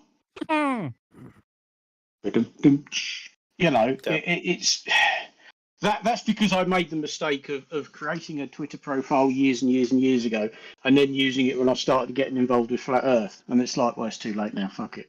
Yeah, but You know. that's kind of on you. Exactly. Yes. Lottie, that's on you, man, because you posted that picture somewhere. Well, How the hell? it's on my How did they it's find on my it? Facebook. It's on my Right. Facebook. Like Facebook has this annoying rule that like if some picture has been your profile picture, it's like visible to everyone forever. Like you cannot like hide your previous profile pictures for some odd reason. Right. That is the problem with the internet. Generally, once it's on there, it's there for all time. I got this classic picture that I found on my Google Drive. Let me change the window. One of my observations across shorter distance. Oh God, that's a few years ago, isn't it? Yeah, it's a few years ago. I like it because you got this is kind of standing, and then I got one lower to the water. This is it's actually about 3 miles or somewhere around there, and then I got one like with the camera close, very close to the ground, and you're gonna lose a lot of details over here in the lower parts. Even though I think we broke it and analyzed it, this is slightly bit of refraction over here, barely visible, but it's cool, man, because you lose a lot. Like if we look at this window right here, and we look in the next picture, to use another example, let's say this one between these two columns, and you got this square window, and if you go to the next one, will be boom a lot. I mean, you're gonna have a lot underneath it. Even when this is covered with water, the boat will be missing. You see the roof and the distance between the roof and this ground under the house. And then when we get lower, we lose all of that, you know, the windows are almost that's touching because the water. you were an appreciable distance. If it's 3 odd miles, then yes, you raising and lowering your point of view will make a difference. If you're doing it across a bloody lake that's only a few hundred yards across, you know, it's like, happen. Yeah. Sorry guys, the Earth's so big that it really doesn't make a lot of difference. You've got to start talking decent distance. And 3 miles is it does like the sweet spot. I chose the distance like a purpose, pretty much, just to just to show, like, yeah, all right. So if for a 6 foot tall observer, looking at 3 miles across, you're not gonna be losing anything. You will start to lose things kind of at that distance, with that distance range in a clear day. But now, if we get the camera lower to the ground, and I'm not 6 foot tall now. Now I'm 2 or 3 foot above. Then the horizon will be a lot shorter than 3 miles, and that's what's kind of shown in this image. That makes sense? Yeah. Oh yeah. But that's what you'd expect to see with the size of the Earth and the curvature that we know. And yes, you will. You can't get rid of refraction. Well, you can. I've got some lovely photos taken of the horizon with absolutely zero refraction. Unfortunately, you had to go to the moon to do it. So yeah, there will be. You can see it. There's a little bit sliver of refraction over here in the bottom. Yep. Yeah, given where you are and the temperature of the air, the temperature of the water, yes, you're going to see some. It's just we have an atmosphere. Oh dear, we're going to get refraction. Tough shit. Exactly. So you got this little bit of refraction. All right, let's say the water is. What do you want to say? The water is this high, or the water is where it appears to be, and then you're going to have a more visible over here. All right, let's give you that. There's a tree in the sea as well. I just noticed to the left. What? Go to the left a little bit. Yeah. These are. Yeah. I mean, you can usually starts like right here. When you have refraction, you can usually pretty much work out where the horizon actually is because it usually mirrors the image, and you can usually find the center point of that mirror and go, oh, well, that's where the horizon actually is. Exactly. I mean, look at this boat. It's not fucking rocket science. Has anyone told those homeowners that their downstairs is flooding? Yes, indeed. Need to be told, I think. And that one's I gone. think, yeah, in these windows is where you can see the refraction. Is this like a fence or something? I want to see this one house from close. Looks like a fence, doesn't it? I mean, because it's so Yeah, easy it to is miss a the fact fence. that It is that, like that a fence with trees. your ground floor or floor number one, as you Yanks label it, is flooding. Because unless you really concentrate, it's easy to miss. So look at these windows, right? And this is where we can see the refraction level. These windows are there's a like a There's a tree. hedge. This is like a hedge, like a tree, like these little bush trees, very nice and trimmed, and that's what's touching the window. In the next image, we're not gonna see those trees, but the windows look stretched, slightly stretched. But what's over here? The water still. What are you gonna say? I mean, there's a little bit of stretching over here in the actual structure, stretched down. So if we put a little bit of the trees right here, still, what is the rest of the bottom? What is the rest of the material down there? You know, what is the ground? You got What is all of this? You can't. There's the hedge. It's quite clearly there's a nice, well trimmed hedge in front of that house. Yeah. When you go to the next image, the hedge is gone. The foreground in front of the hedge and the hedge has gone. Yeah. And that's not all lost in the. Somebody on Twitter the other day was trying to tell me that it was the sun was setting, and the bits of the sun you couldn't see was all in the atmosphere, in an atmospheric effect. I can't remember what it was called. It's like, no, it's hidden by the curvature of the Earth, you muppet. You know. Yep. Oh no, it's atmospheric. Oh, I can't think what he bloody called it now. I gotta give a big shout out to that $12+ I received on PayPal. I have seen your name, but please remind me, and shout out to you, man, for supporting and sending me money to buy me a sandwich. That's why I put. If anybody want to support, please buy me a sandwich on the PayPal link. Thank you very much. Appreciate it. Mate, you want to send you one if you like. You want to seal that up, well, otherwise you'll end up with one of those special British rail sandwiches. Yeah. Make it something that doesn't get damaged, like cheese or something. That ages good. That the stuff that ages well. The sort of sandwiches that you unwrap, give them a wipe down with a damp cloth, and then wrap them back up again. They'll be all right for another week. That you shelf in a bunker for atomic wars. You just in the shelf for years. Yeah. You eat it one time. We used to have a publicly owned organisation called British Rails, is what Farmer's Boy was referring to, and back in the day, back in the 80s, and if you bought one of the sandwiches, you could, and they were always cut into a triangle, and you could use it as a deadly weapon. It was literally that hard. It was. They'd been on show for that long. It's like you couldn't eat them, but you could defend yourself with them. Yeah, and sometimes you might get, if occasionally you might be lucky if you get a rock cake. There's rock cake we here is called like I suppose it might be a sweet scone with currants in it, and it literally was a rock. You could throw it, and in those days as well, you had to open the window in order to open the door. So you could use one of those rock cakes to actually break the window and open the door. If you couldn't open the window. Right. Who's there? Anyway. Gary, are you there for... Oh, yeah. Let's invoke the Gary. All right, let's see. I got a few things over here. I'm not sure what they are. Hey, There he Gary, is. what's up? I've been driving, so it was busy in town. So, Right. Oops. but I'm on the highway now. It's all good, man. It's relaxed. Eating the This pizza was on the way home. a while ago. I recorded a few videos and I saved it in the stories. I haven't seen them in a while. From like crepuscular rays and anti-crepuscular. I know there's other videos that look better.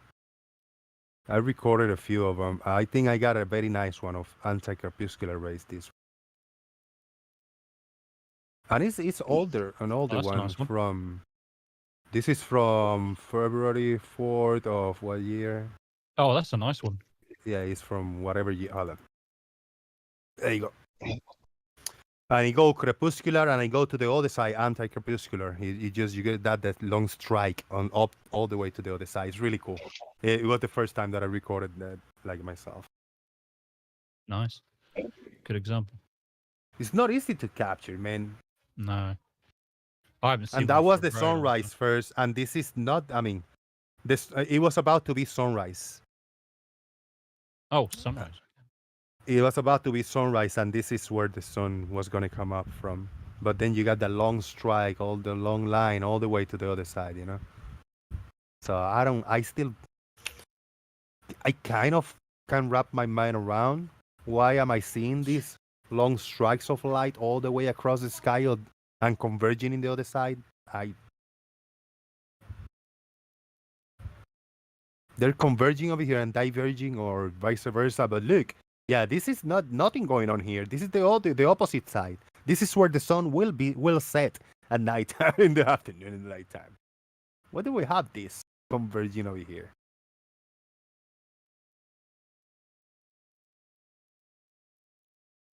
I don't know, man. I need a diagram. Stingray, where you at, man? I need a diagram. That's not a bad idea. Anybody that can figure out a diagram for that phenomena should holler me, man. Please holler me. This is a whatever bridge, I don't know. I think this was on my way from Florida to Louisiana or from Louisiana to Florida. It's a bridge, and I know you're gonna exit, and I think it's the Marriott Hotel in the other side, like from where Soundly take the observations and shit. Something like that. It's somewhere on the neighborhood. That was back in, like, I don't know, 2016 or 17.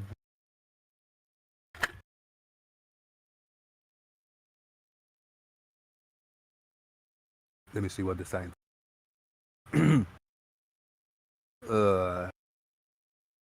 Pascag- Pastago- Pascagonia.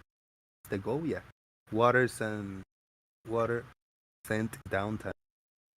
Yeah. I know it's not Florida.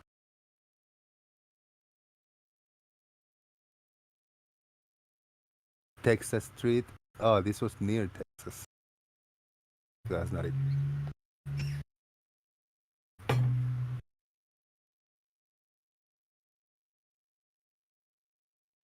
Oh, me looking at this and you guys weren't looking at it. Oh, what an asshole. All right, now we gotta drive. This is the Pontchartrain Bridge. Look at that, Gary. I got you. You're not looking at the screen, but whenever you look this up back on YouTube, and this is the drive on Pontchartrain. Look at that, driving on it. How about that? You don't get that every day.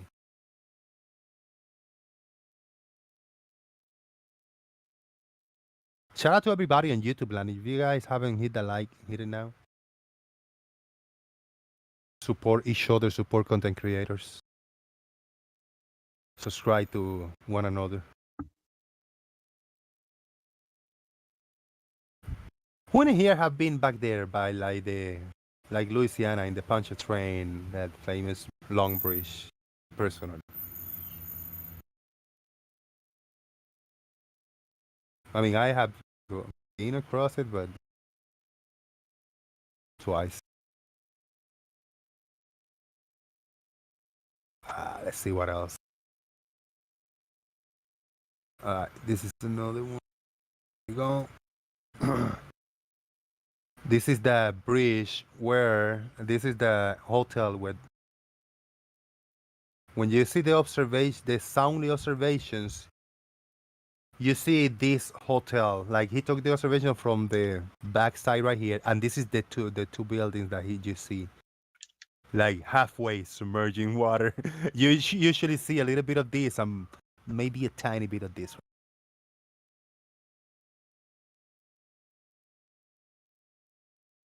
Fred nuts have been across Pontchartrain Bridge years ago. Yeah, it's cool. It's a little scary. It's really low to the water, actually.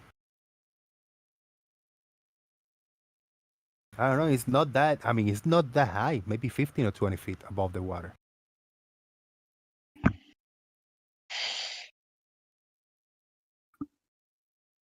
Who's that? Gary?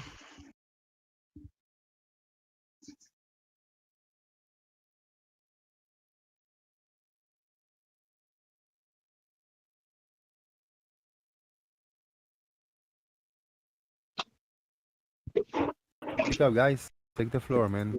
Play some of these videos in the background. Whatever you got, topics. I was listening earlier. I don't remember where. Probably in Dem Panda. Listening on YouTube, and they were talking about this hot.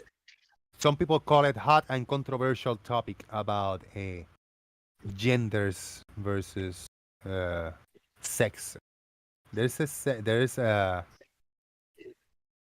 I don't even know how to put it, but a lot of people get offended by it, by the personal opinions and by like what nature dictates, which I think is a way, and other people don't see it that way. What's going on here with these genders, changing genders and shit like that?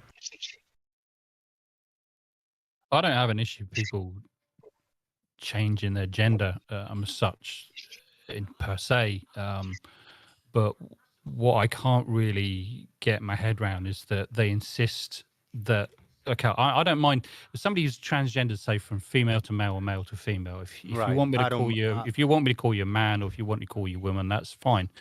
But I can't really accept, but the biologically that you are that gender that you've transitioned to, because biologically you're still not. I'm You're sorry. definitely not. Yes. All Yeah, right, that's, wait a that's minute, kind hold of the way on. I see Stop. it. Stop saying gender and biological sex as though they're the same thing. They're two different. Because they're not. They are two different things indeed. That's the thing. Gender is one thing. They can say, okay, I want I want to change my gender. That's fine. You can identify as anything you like. But when it comes down to sex, that you're male or female. That's No, what and I mean. That's what I'm talking about. That's not as clear cut as either, because there are some people born in the middle, that are intergender. Those are exceptions. Those are the just very particular exceptions that are not common. That's true, but nonetheless they exist, and they sort of prove that it's not A or B. It's sort of like a kind of gray. No, it is A and B with exceptions. It is A and B with exceptions. Well, yeah, it is A and B rare. with exceptions. That's it. Yeah. Very rare, but still it happens. And even then, So some it is- people are a lot more male than female. I met a lot of women who are biologically women who are much more. That they feel and they act and they just behave like men.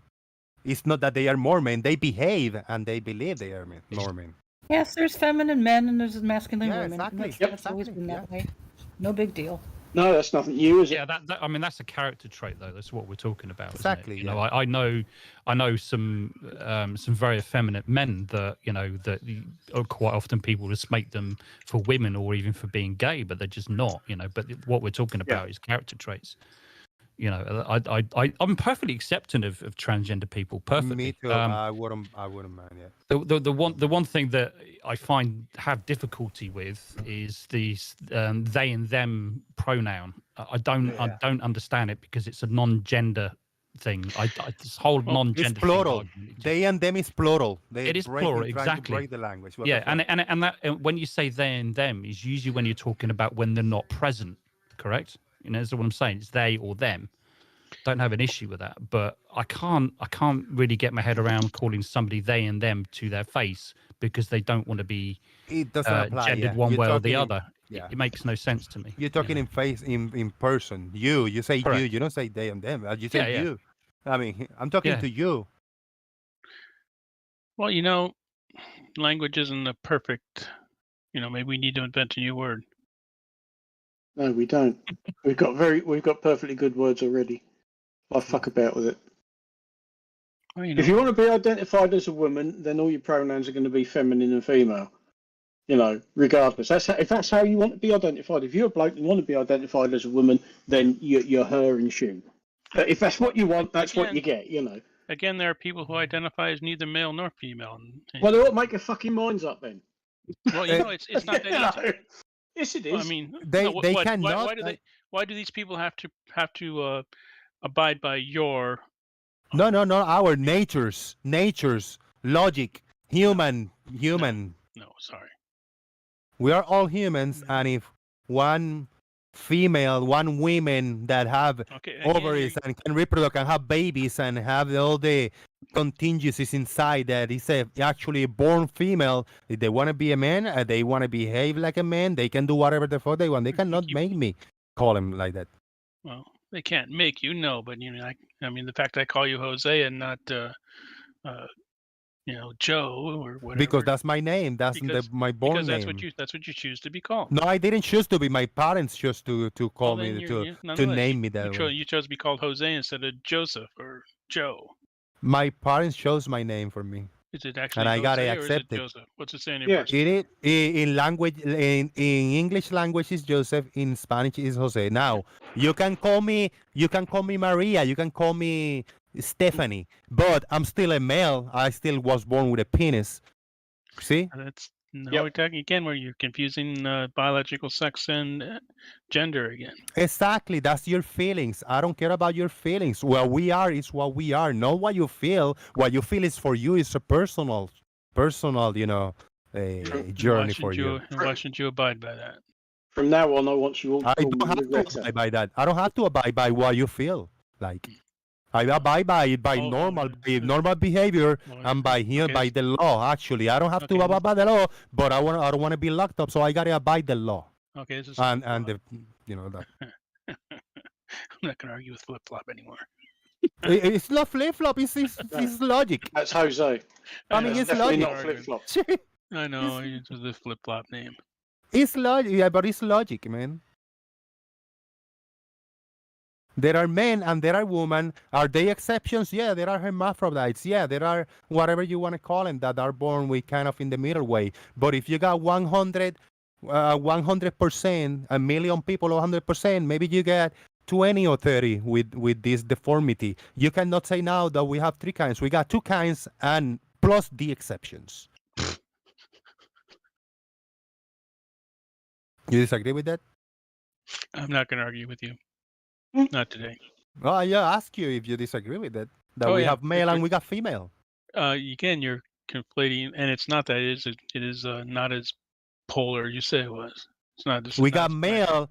Male is a human being that is born with a penis and balls. Maybe you don't have balls. You got a penis and you don't grow boobs and you grow facial hair and you got deep voice and you are a male. Then you got a female that will develop titties if you are healthy enough. Maybe you're flat-chested, but you got a vagina and you got reproductive system inside that can have a baby. That's a male and that's a female. That's no. You disagree with that, or you agree with that? Well, again, but then there are these few people that are born in intersex. So yeah, and then you got the exception. Do you want to continue to talk about the exceptions, or you want to talk about the big bulk? No, it's not the important part. I want to talk about the big bulk, the majority. I want to talk about the 99.9%. You want to ignore? No, I don't want to ignore the part that disproves the. Okay, let's talk about the 0.001% first, and then we'll talk about the 99.99%. Are you cool with that? We'll talk about the 0.01%. And then we'll also talk. We'll talk about that you're talking about biological sex. What about the people that are born? So you want to ignore that point. So you don't want to talk about the 99. So you don't want to talk about the 0.1% because you know I'm going to ask you about the 99%. That right? You're avoiding to touch that topic. That proves the rule. I'm just proving my point to the audience. Peina Sachil only want to talk about the 0.1%. Let me finish. And then you can say whatever you want about me. I want to recap from my perspective, and then you recap from your perspective. Peina Sachil only want to talk about the 0.1%, but now, after I tell him, all right, let's talk about the 0.1%, only if we then talk about the 99%, that is male and female, he don't want to do it because he knows he's going to have to answer about the 99%. Go ahead. Well, how many exceptions does it take to disprove the rule?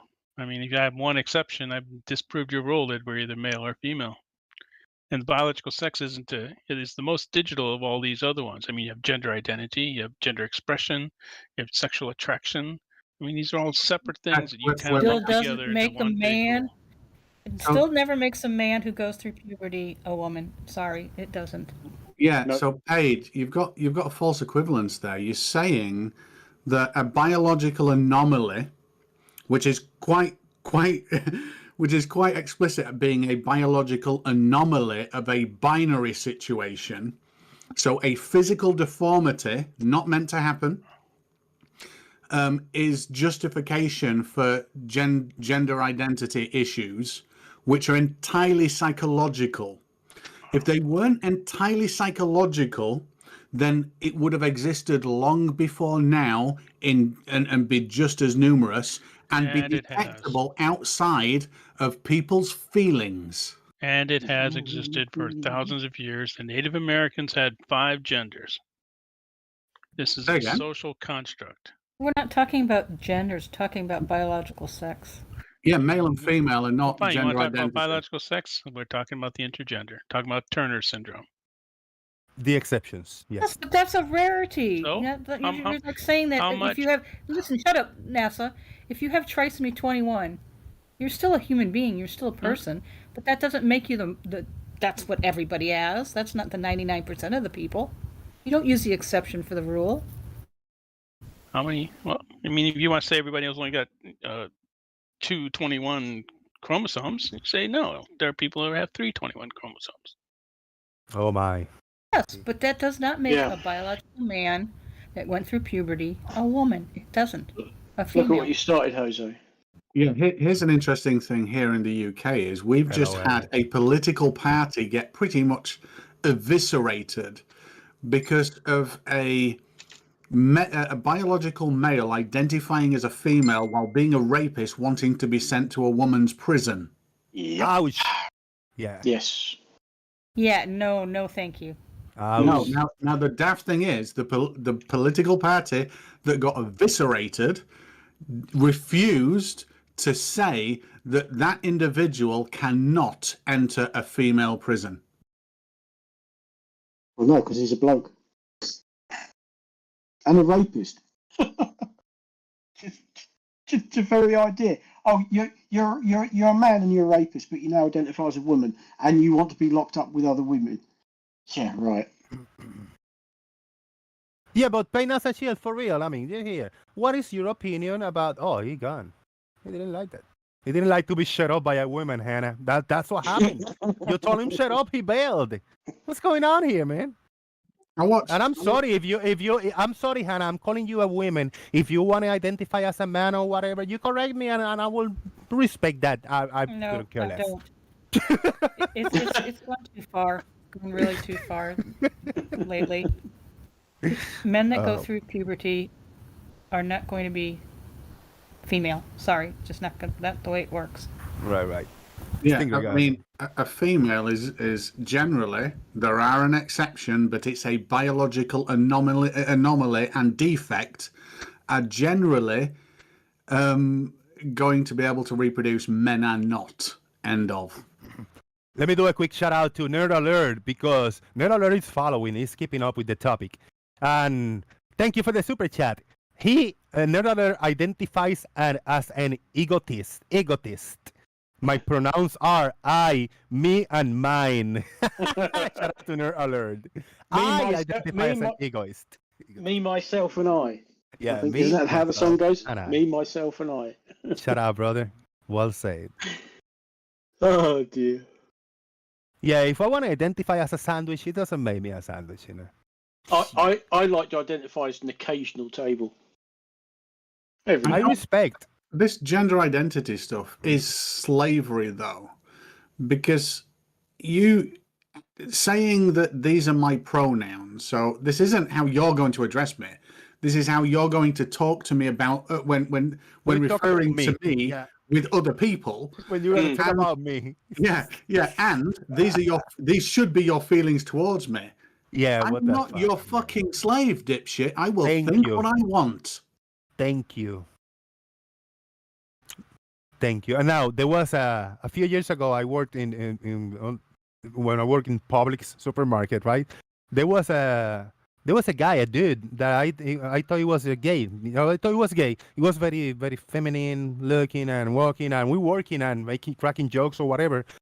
But one time in a conversation, we were talking to another guy. He said like, yeah, Stephanie or something. I said like, what? I said, Stephanie, the girl. I said, what girl that worked with us? did that right there, and he pointed at me and said, "Isn't that a guy?" He said, "No, that's a girl." And he wanted to go by Stefan or something like that. And we call him, and we call him Stefan, and we respect. I said, "Yeah, I mean, I'm sorry. Now you planted that idea on me. Now you fucked me up because all the time I was thinking it's a him, and he was Stefan. Now you're telling me it's a her and it's Stephanie. But I never, I just still continue to respect him like that. It didn't change my opinion about him. It was just strange because he actually looked like a dude. It doesn't bother me. Whatever anybody want to be, whatever anybody want to call now. I'm not gonna go. My neighbor that is a big, hairy chest dude, and he got a beard. If he called me like, "Hey, I want to identify as a girl. I've been identified as a girl, but I never talked to you. I just want to tell you, and I want to be called, I don't know, Miriam now. Miriam, and she and her. I say, fuck, get the fuck out of my face. I'm gonna call you like that. If I talk about you and you're here, I say him. I'm not gonna say her. You are a dude, You're a big, fat, greasy dude. You're not a girl." No, Loretta. You call him Loretta. Yeah, Loretta. What the hell? All right, Stan. Don't you press me. What do you think? I mean, it's a point, right, Matt? I mean, it's a fair point. Now, before you answer, what I saw, and this is what clicked me because it came to mind. This one guy that won some kind of a power physical weightlifting competition. A big guy, big belly guy with a beard, and he won a female competition because when he signed to the competition, he identified as her. They say, "This is a female only." He said, "No, I'm a female. I identify as a woman." And they have to sign it. They have to follow those rules. And he won the competition by like almost triple the amount of weight that all the other women won. So, and now the record he broke in the women weightlifting competition, it was previously by a transgender woman. So it was still the winner before him. It was another man that one identified as a woman. Now, the previous one had more credit because he was as a little kid or something like that. He had a bunch of hormones and changes and a bunch of surgeries and shit. So he was actually did the whole transition. He was like physically looking like a woman, even though he was born a man, so he was a woman. But the dude that just won, he was just a big fat dude that he's been just going as a female for just a very short period of time. What the fuck, man? Did you see the video I posted? They banned no, I didn't. Transgender.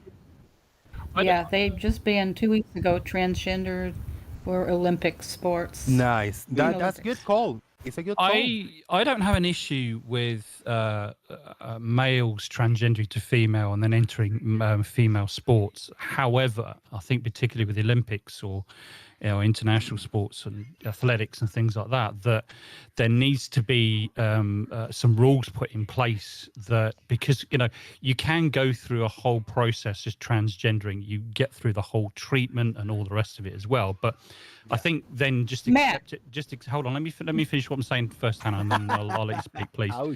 Because this is the key point.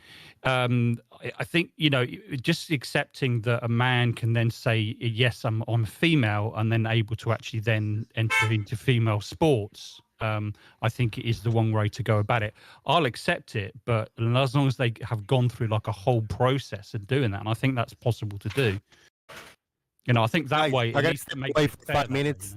I gotta step away for 5 minutes, but you guys take the floor. I'll be listening on my phone. I'll be back. Matt, it's not possible to reverse what they went through if they went through puberty. That's the point. Yep. They don't reverse those. I mean, I've heard plenty of people going through. Can't they go through like a whole hormonal treatment system? Can't they? Can you not? Yeah, but estrogen is not going to reverse their skeletal structure, their lung capacity, I appreciate that. their muscle. Yeah. Yeah, it's just not going to do it. I mean, Leah Thomas is always going to look like Leah Thomas, maybe with a little bit of boobs, but that's about it. I watched a video, and it really got to me about 2 days ago. It must be an old video, but it was a college graduate from the United States on the swimming team, where a lot of her competition end up going to the Olympics and representing in the Junior Olympics in the United States, and then on to represent like in the Olympic team. And do loads of national competitions, and they just allowed a transgender woman there that was obviously previously a man, and they were setting times equivalent to beating professional Olympic female swimmers. Yet when they were competing as a man, they were finishing in their in the whole competition as like 400th or something like that. Right. Not something that, and what's worse is because of the college as well. This girl said, you know, I raced up against them, and it came down to 1/100th of a second, and it was split and undecided, and they gave the trophy to them for virtue signaling. And she actually got told that because, you know, they want him or her to hold the trophy, they want this transgender to hold the trophy, and it's just horrific, the mentality that people have got, and in the guise of inclusion, when all you're doing is just you're belittling the efforts of women, and that's just wrong. Yeah, I'd agree with that. You should hear Serena Williams. She said it pretty good on a talk show the other day.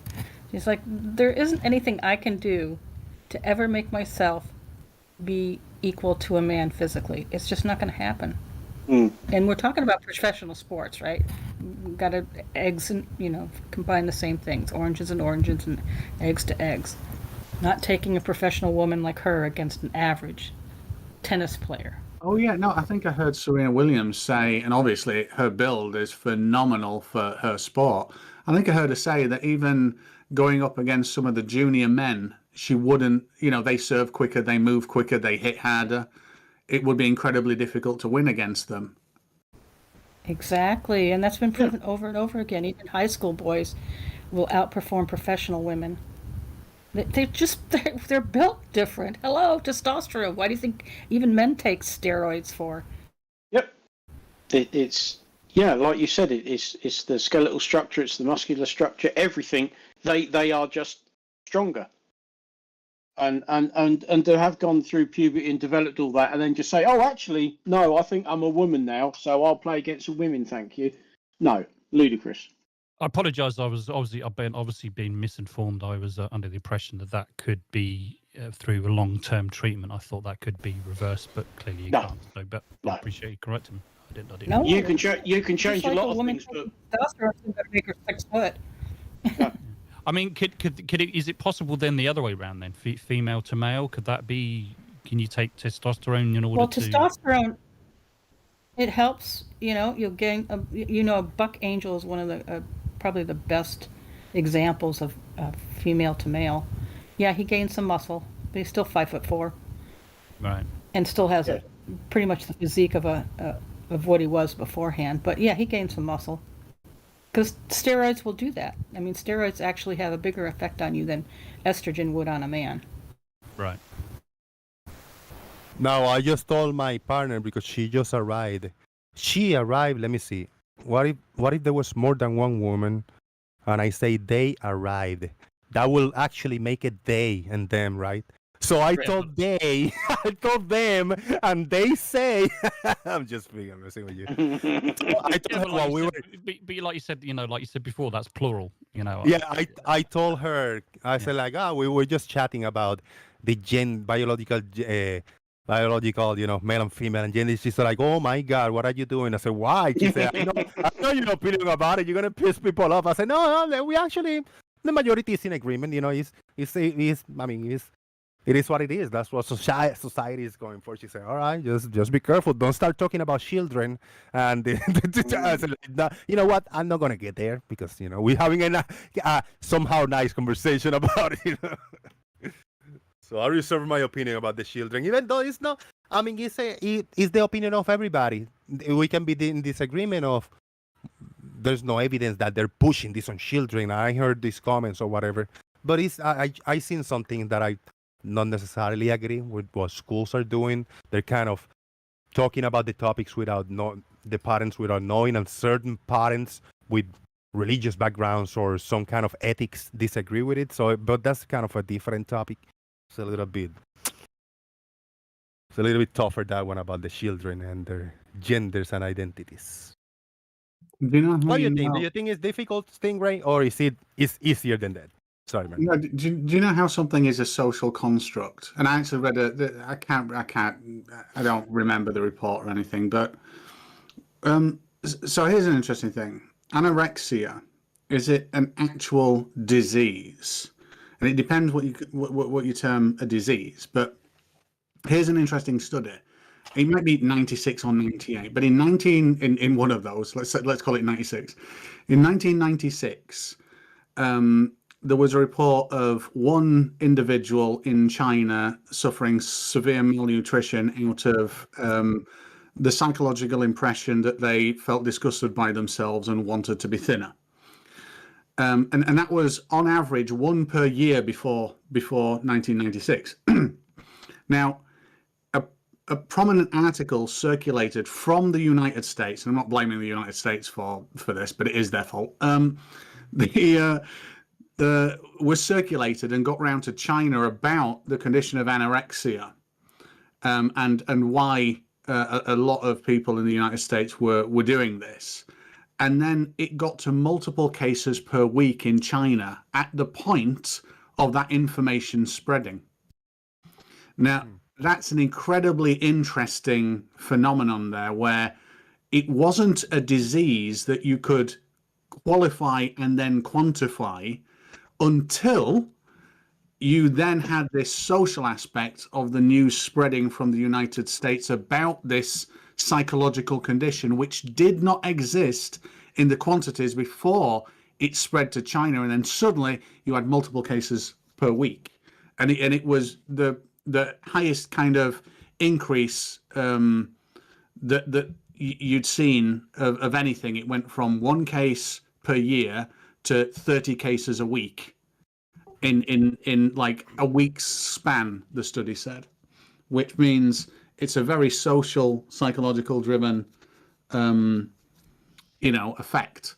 Well, my daughter suffered from bulimia, which is also an eating disorder, and I know that the NHS treat it as that anorexia and bulimia as a mental condition. It's not a physical disease. That's how they treat it, and that's how they define it within the NHS here in this country. In other countries, it might be slightly different. I don't know. But here's an interesting thing: is the same report, and again, I can't remember the report that it was. But the same report that I just quoted then said that it went on about the psychological condition of anorexia and that kind of eating disorder, whereby it wasn't predominantly the case that the individuals were wanting to be thinner and looked at themselves in the mirror and thought, I want to be thin. It was a case that they were so dissatisfied with life was the overall predominant thing. Therefore, I think some of the studies went on to say that treating it like just normal depression actually lessens the effect. Well, I don't think that's necessarily because I actually went on a course because my daughters suffer from it, so they wanted parents to go on these online courses, and we had meetings and we talked on Zoom and stuff like that, and we talked to a lot of kids, and it, predominantly were young teenagers. I don't think that was necessary. I think it was the resulting factor. Might have been they might have been happy with life, but there was certainly a lot of influence from media in terms of seeing people that were very thin, and also being on. Yeah, I think there's a certain amount of truth to it, but I don't think that's the be all and end all of it. There seemed to be a lot of contributing factors that pointed towards an eating disorder or bulimia or anorexia. That sort of contributed it. It's the same with any kind of mental health. Every single individual is different, and those circumstances are all very, very different. For example, there was one girl that I spoke to that we were all speaking to, actually. She had a very normal childhood. She hadn't really had any major problems in her life at all. And, her parents were together, quite happily married, and, went through school quite normally in her early childhood. But for whatever reason, she was influenced simply by the media and seeing these models, and that's what she wanted to look like. It was more to do with I suppose, unhappy with her body, I guess. But so it can be an influence, certainly, if I'm unhappy with some factor of life, but not necessarily.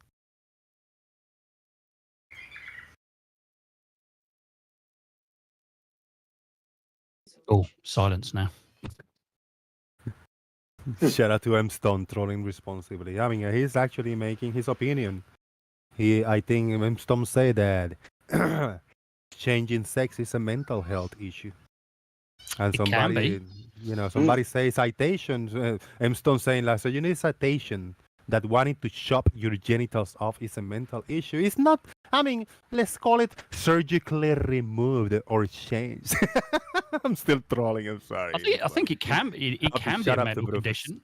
I think it can be a mental condition, but I don't think it's, again, that's another one. It's not necessarily. Right. Surgically remove is different than chopping off. So I'm not chopping off onions and just graphically and geometrically cutting them in a beautiful shape. Male to female is I'm sure I've seen this on some program somewhere where they were following somebody who was going through the procedure, and as a bloke, eye watering doesn't even come close. It's like, what am I watching this for? I'm going to watch something else. It's like, it is. Thank you. I'll tell you what, I got an interesting question though. Is that why is it seems to be more socially acceptable for a woman to transition to a man than it is a man to transition to a woman? And it seems to be, and it's the same thing. Seems to be that lesbians seem to be more socially acceptable than gay men. I just wonder why is that? They're not necessarily lesbians when they transition to being a man. Have you seen No. I wasn't. No. I wasn't saying anything about lesbians transition or anything like that. I'm not saying that. I'm just saying that I'm just trying to give it sort of like the opinion that when men change, they seem to be less. Feminine men have always been mocked. Feminine men has always been mocked more than. I said feminine men have always been mocked more. Yeah, whereas masculine women, not so much. No, I don't think it's that, because I had a conversation that directly related to this actually just yesterday with someone that was actually experienced in the matter. And it's more a case of, and the conversation actually went on to me with my little daughter. If I have to take my little daughter, who's 16 months old at the moment, let's say I have to take her to the toilet, I probably won't want to take her into a men's toilet. I'll probably want to take her into a women's toilet. But a man approaching a physical man in a women's toilet is kind of a threat, and you can get animosity against that individual. And it's no different to kind of the gender argument as well. And I think it comes down to vulnerability. A biological woman being in a men's toilet doesn't pose that much of a threat. A biological man being in a woman's toilet can. Yes. Yeah. And it comes down to more muscle mass and stronger bones. Yeah. Let me do a shout out to Mr. Victory's Radio with a $9.99 super chat. Friday now wants to be identified as the best day. Shout out to the best day. Oh yeah. So everybody who say Friday will be banned forever. It's the best day. I'm sorry. I'm just kidding with you. Shout out to Mr. Victory, man. Thank you. Here's to the best day. Oh, you know what I found as I was doing some cleanup and looking for some stuff. I found my original vaccine paper that I got when I was a kid in Puerto Rico. Oh yeah. That I have stated I never been vaccinated. I never had vaccine, not even as a kid, because I had a condition. I had to get surgery when I was a little kid for whatever personal thing was going on, right? Mm-hmm. But dude, I found this paper and I looked at it, which I don't understand some of the letters, but I was surprised that I do got vaccines when I was a kid. I did have them as a kid. No, I didn't get anything else past that as a young adult, as an adult, anything, not even the flu vaccine thing they call it, the flu shot or not, nothing. But I was vaccinated as a kid, man. Yeah, well, obviously at that age you had no say in the matter anyway. I had a surgical procedure because Douglas, whoa, wait, Jose, whoa, look at the topic we're talking about, and Jose saying he had a surgical procedure when he was a kid. He might be called Jose now. Yeah. No, somebody typed earlier, Josefina, I showed up earlier with a long hair wig. What's going on around here, man? Oh, dear. Oh, man. So put the clues gtogether. Giving everybody ideas. I mean, What the hell? That's funny. Dude, they couldn't be like more like. I mean, they are more manly men than me, but I mean, I couldn't be. I never felt nor feel like a feminine at all, man, whatsoever. Not even if I wish to. Even if I wish to, if I try to put all the layers of makeup and clothing, dude, I'm gonna look very masculine, big time. You can see why some of them want to go that way because I think nature's given them a head start in that direction to begin with. Yeah. And you think, no, fair play. If that's how you feel and you think you're in the wrong body and all the rest of it, then hey, go for it. If you're happy, you can see some and some of them. I mean, we used to have a character where I grew up. I can't remember what he called himself now, but he rode a little tricycle. He pedalled a tricycle, and everything was in pink. And he wore big frilly dresses and fully femme on. The beard didn't really go with it. And it's like, really, are you fully embracing your feminine side? Because if you were, you might want to ditch the beard. It was a very strange look, Hey, and I promise you guys that the surgical procedure that I had when I was a kid, it wasn't to attach my third nipple into my body. That's natural. That grew on me. I was born with a third nipple, so please stop spreading rumors that I had a third nipple attached to me when I was a kid. All right, Scaramanga, is it Scaramanga? Hey, I heard it's more common than people believe. A third nipple, a little extra. Like a tail. Some people born with a tail. What the fuck is that, man? Hannah, what do you think about the third nipple? Oh, it happens. It happens, There's right? a lot of strange things that happen with like twins that have been reabsorbed and that kind of stuff. You end up. That's what I heard when I was a kid. Somebody told my mom like it might have been a twin because when I was younger, a kid and a teen, I had my left and right on my body. One side was darker, like split really darker one side and the other one. Not anymore as adult, but when I was a kid, I used to look at me like, what the fuck, man? I got two nipples in one side, in the light side, and the other side is really darker. Maybe I was gonna be a twin and I absorbed my other me. I just posted Buck Angel in the chat for you to look at. There's no way he would ever be misgendered. But that's what testosterone will do for you. I mean, it's these a guys, totally different. They look like the dudes. Yeah, these are two dudes. Yep.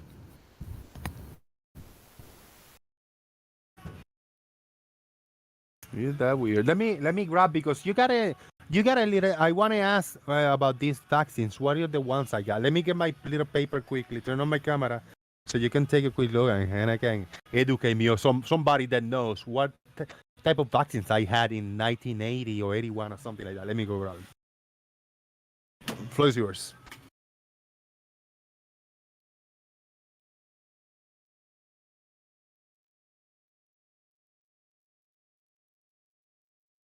Yeah, what was his name? Was it Scaramanga? Man with the golden gun? God, it's so long yeah, but wait a minute. You're on about the little dude. Oh, no, it is the tall dude that had three nipples, isn't it? Yes, the man with the golden gun. It's so long since I've watched it. I think it's Scaramanga. Yeah, because the little guy was off. It's the plane. What was that bloody series? Fantasy Island, was it? God, I can't. It's too long ago. I can't remember. Speaking of little guys, I managed to sit through the first 3 minutes and 30 seconds of the Willow TV series before I couldn't watch any more of it. Willow. Oh yeah, I started because I thought, new series. I might have lasted a little bit longer. It might have been 10 minutes maybe, and I just thought, this is shit. The acting, the script, the premise, the story, the setting, the production value, the shot. There was no saving graces because sometimes you think, well, most of this is shit, but actually, no, carry on with this because it's got one or two things, but it really was just like, the fuck am I doing watching this for? I got a quick question. Before they told you the paper, how about the selective services, right? Is that something that is done still as for today? Everybody that turned 18 or whatever receive like a registration form for selective services? Really?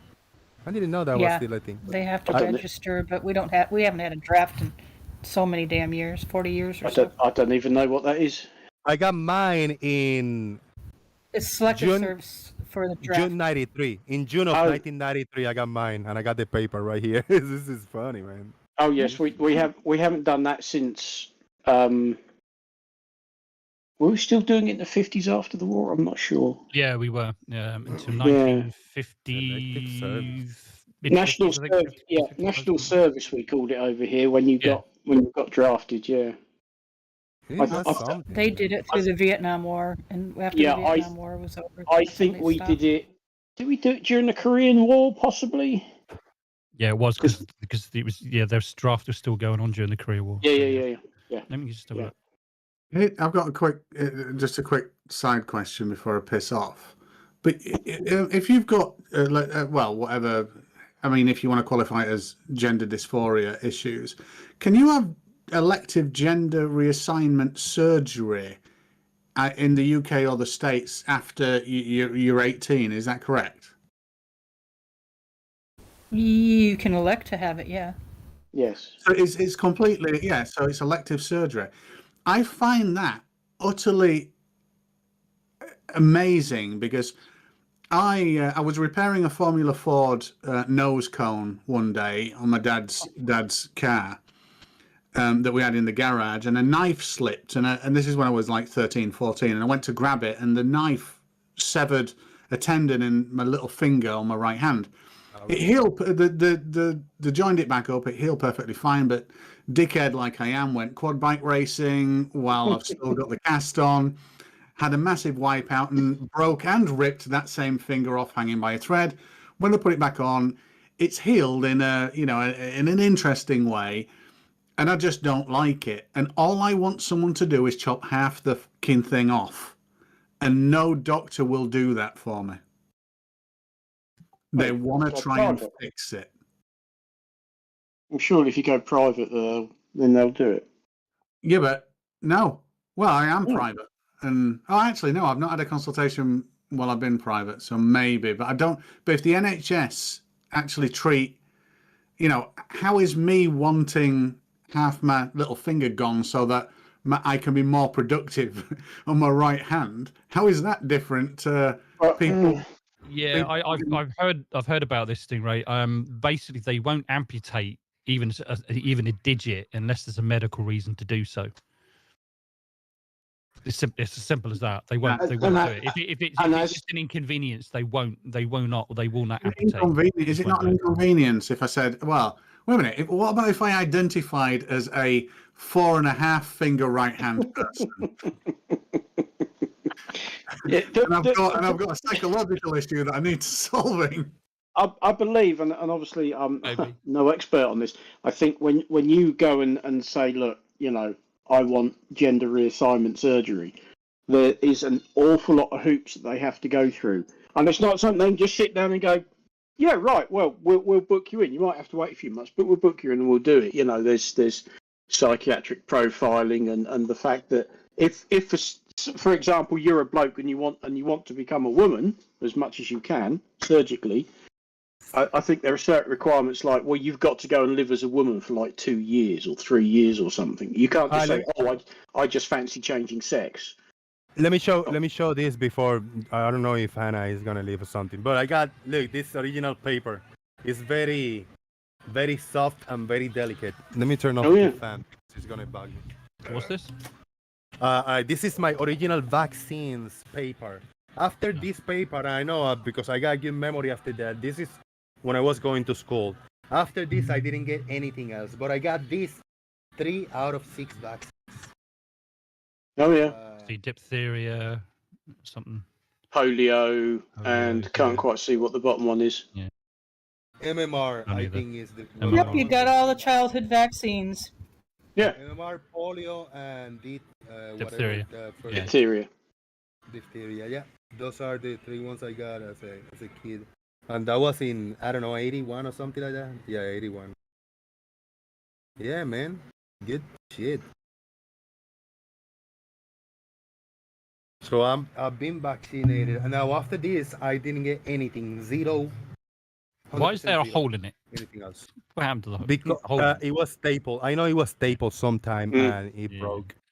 I know, I'm only But it should be Jose Gonzalez and my last name. But yes, due to vaccines, polio isn't the issue it used to be. Yeah, diphtheria, certainly in the developed world, isn't the issue it used to be. Get your tetanus booster, Jose. Yes, tetanus is quite I don't get important. none of that. I don't get none of that. I haven't get any. So I thought my knowledge. I say I never been vaccinated.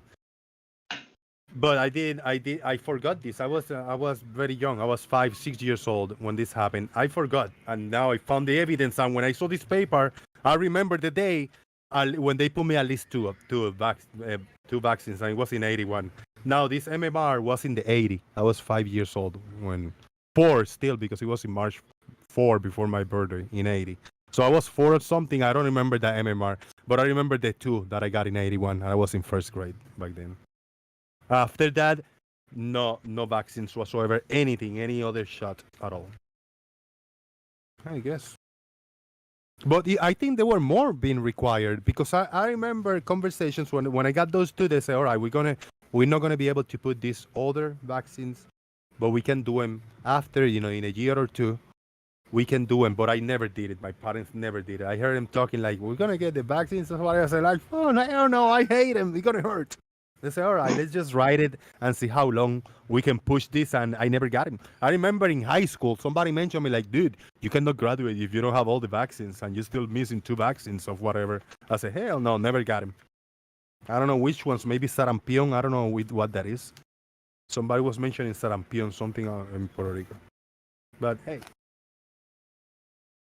Now I disappoint myself that I've been vaccinated when I was a kid. Well, 40 plus years ago, I was vaccinated over 40 years ago.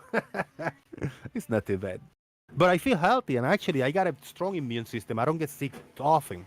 I get some kind of I have getting a flu, a bad flu, and a bad cough and fever, but I haven't get really sick to go take me to a hospital of anything, sickness.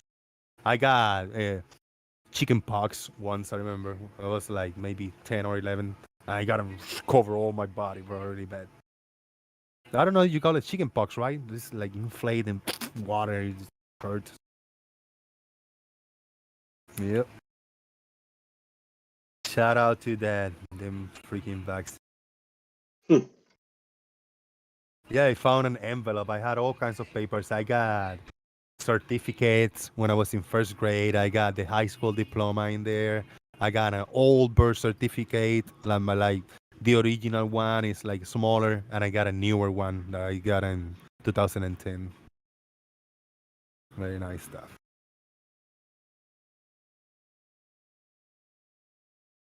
And I got the plane ticket when I left Puerto Rico in 2005. I don't know why I saved it, but it's nice. Yeah, but that's the sort of thing. I mean, I've got a box that I just call my memories box, and if you go through it, there are ticket stubs to concerts you've been to and that sort of thing. Yeah, because you just you just hang on to that sort of stuff, don't you? I know I do. Yeah, man. Hell yeah.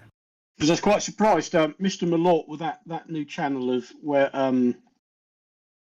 he's exposing that millennial young lady to all sorts of music.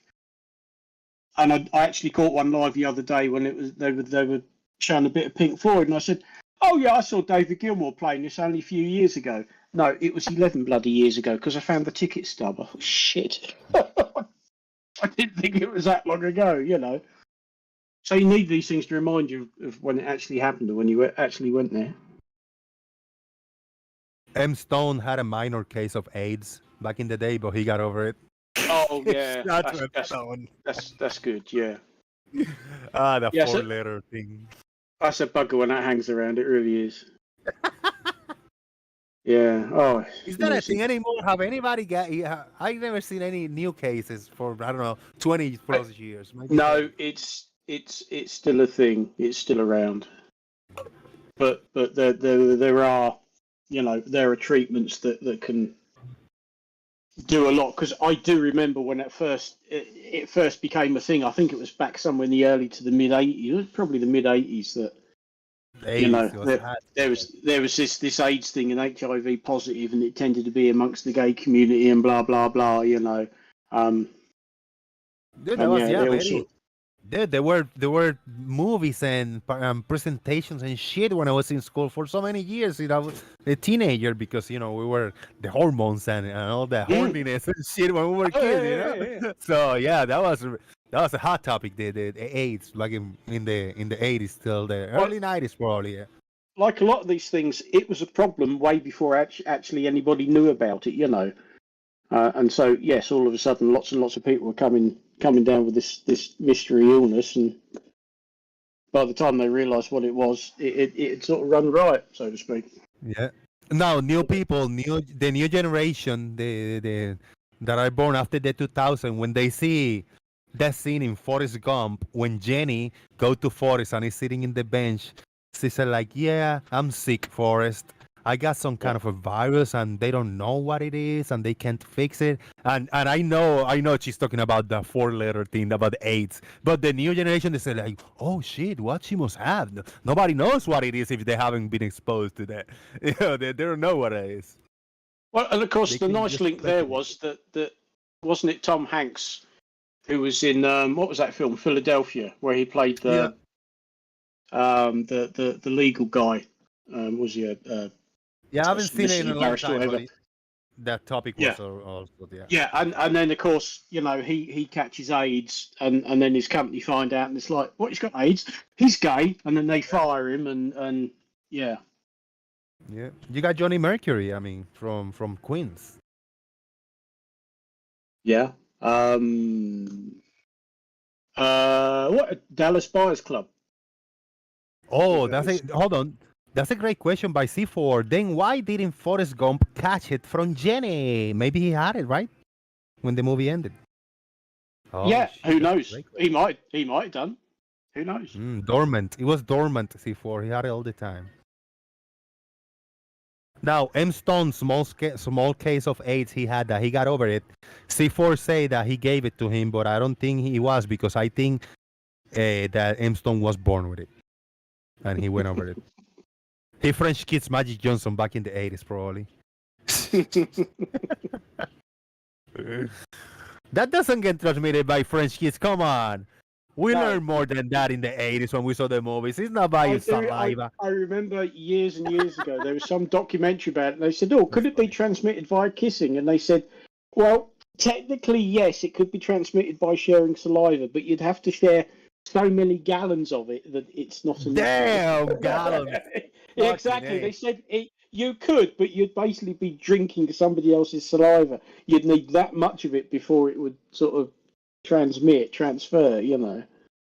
But I guess like a lot of new things that come out, people are like, well, how does it work? How do you catch it? Because an awful lot of people were very scared of it, because if you became HIV positive, it was basically a death sentence.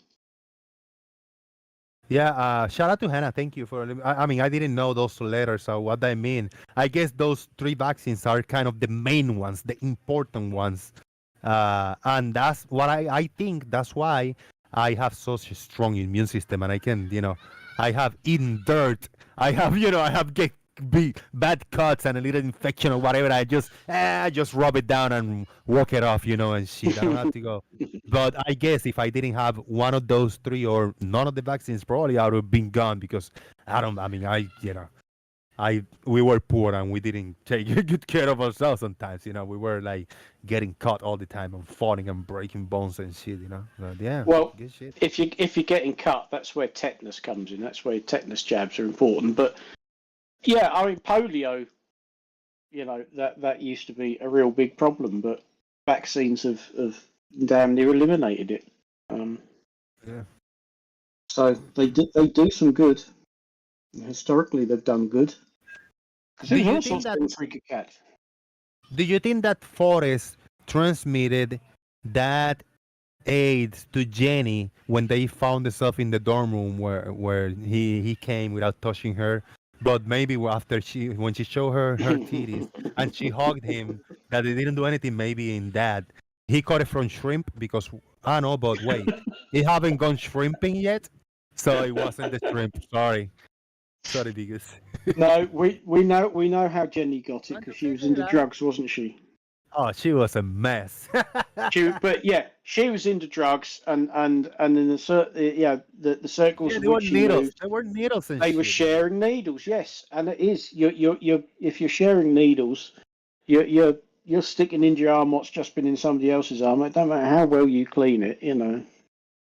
Yeah. That's the last thing you want to do is share needles. Bloody hell.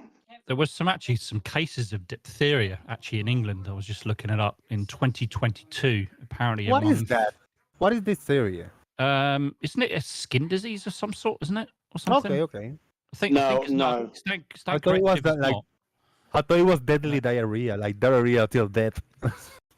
No, it's Was it respiratory or something? Is it? Or yeah, it's transmitted by bacteria, and it can you can have troubles breathing. Your heart rhythm can change, and it can kill you. You know, it is but it's highly contagious if you've got it. You know, anybody close to you is very liable to get it as well. Yeah. Well, apparently, these cases in England were amongst some asylum seekers. So that's the problem. We have eliminated. We've pretty much eliminated it over here. But when you've got lots of people coming in from certain countries where it's still quite common, yeah, that's how you can get these outbreaks because they won't have had vaccines against it, whereas we have. I think they routinely test for people like that. I think for asylum seekers now for that kind of stuff. Anyway. Yeah. Now. Yeah, it's not pleasant, and it can quite easily kill you. But yeah, they actually, it's Indonesia, India, South America, and Africa are the places where it's still, you know, probably still fairly common. Middle East, probably countries, I should imagine as well. Some of them. What if there was a vaccine for gays? Who will get the vaccine? Now back to the topic. Who will get the vaccine if the vaccines are for gay? Is it for transgenders? Don't care about that.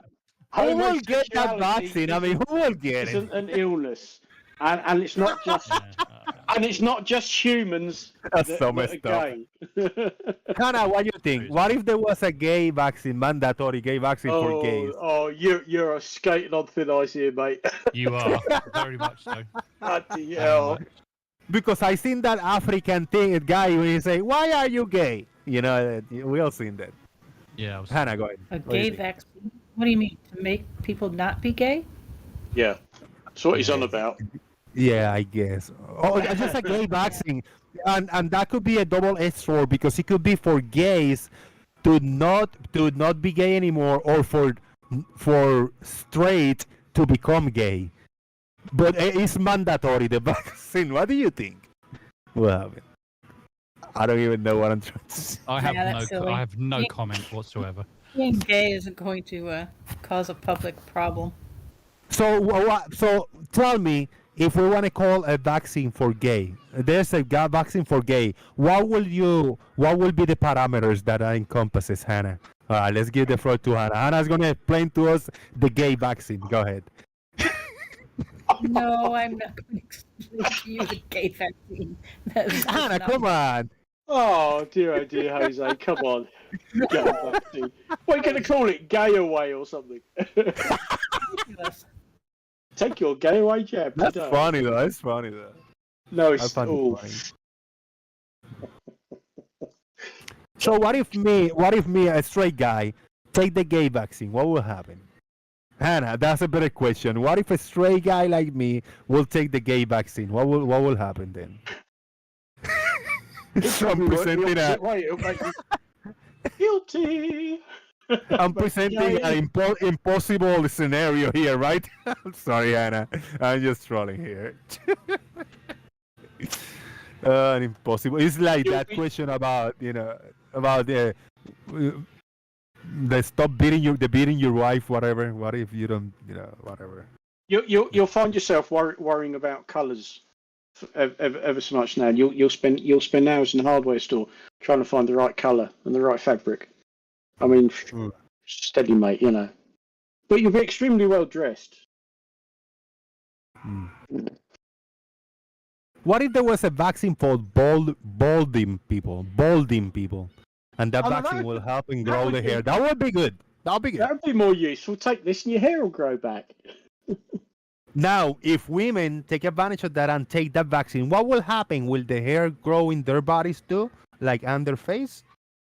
That would be a better shortcut than hormones and shit, right? What would a woman grow hair after? I mean, no, but physically, this is a legit question, a legit doubt that I have. Women normally don't grow facial hair as much. They got that little little stash and little beard. They got little hairs, right? But if they don't shave in all the life, they don't grow a beard. But then I think women, after they do whatever they do and they want to become a man, they grow hair. Is that something that they inject? Something that they ingest? Is it a surgery type of thing? I don't know how that works. How some women that are now men or want to transition, they grow a beard. How does that happen? I suspect that's the testosterone again. I mean, that is pretty much the male hormone, isn't it? The testosterone. Is that an injection or pills, food? I don't know how they take it. I haven't the faintest idea. I've got plenty of my own, thank you. I really don't know that. I don't have such problems. I should shave every day. Sometimes I'm lazy, but. So is testosterone something only carried by men? Hannah, that's a legit question by me. That's a legit question. Is testosterone only carried by men? Because if women take testosterone to grow hair, or is it hormones? So I heard hormones mentioned, but I think hormones is for women and testosterone is for men. Am I right? No, well, testosterone is basically the male hormone. And I'm fairly certain it's only blokes that have got it naturally, so to speak. We have both. Women have testosterone, men have estrogen. Yep, we have both. I guess it's just the ratios. Okay. Yeah, very small amount. Yeah, I really. Yeah. Yeah. I don't know. And I found it interesting. I mean, that I want to learn, but it's interesting. So testosterone, is it something that is, what do you say, cultivated from men? Like you take it from biological male patients or whatever, man? Or can it be created in a lab? Or is it something directly from a biological male? I have no idea. I'm not sure. I'm sure they produce synthetic. Okay. Which just means they make it in the lab. Is that like injected or something? I guess it could be, right? I guess oral too, some kind of a medicine or something. It's it's a treatment type of thing, right? I guess. Like it's something, one time drink a pill and you will have a beard tomorrow. I guess it's a thing. Like you got to do it over and over. You mean you take the blue pill and not the pink pill? Yeah. the beer pill. Sorry, I thought we'd started. Man, I'm so illiterate in all Deliver of this stuff. hormones in many different ways. Sorry. Injections, patches, you name it. Okay. Huh. It's a steroid. It's a hormone. And last point about that cannot be sold like over the counter, right? That is like something prescribed or something, or do they sell some type of testosterone? Like I can go to CVS or Walgreens and buy them.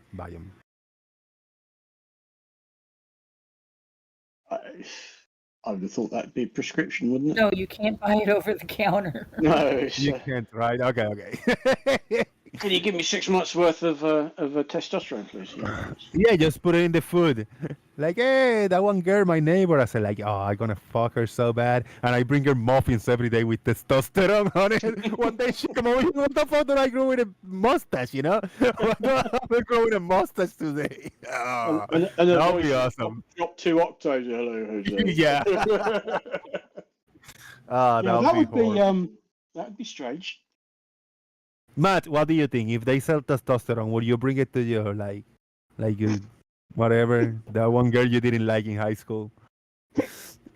You befriend her to bring her like chocolates every day. Yeah, have this cup of tea. Drink it all out. That would be so fucked up, man. God, yeah.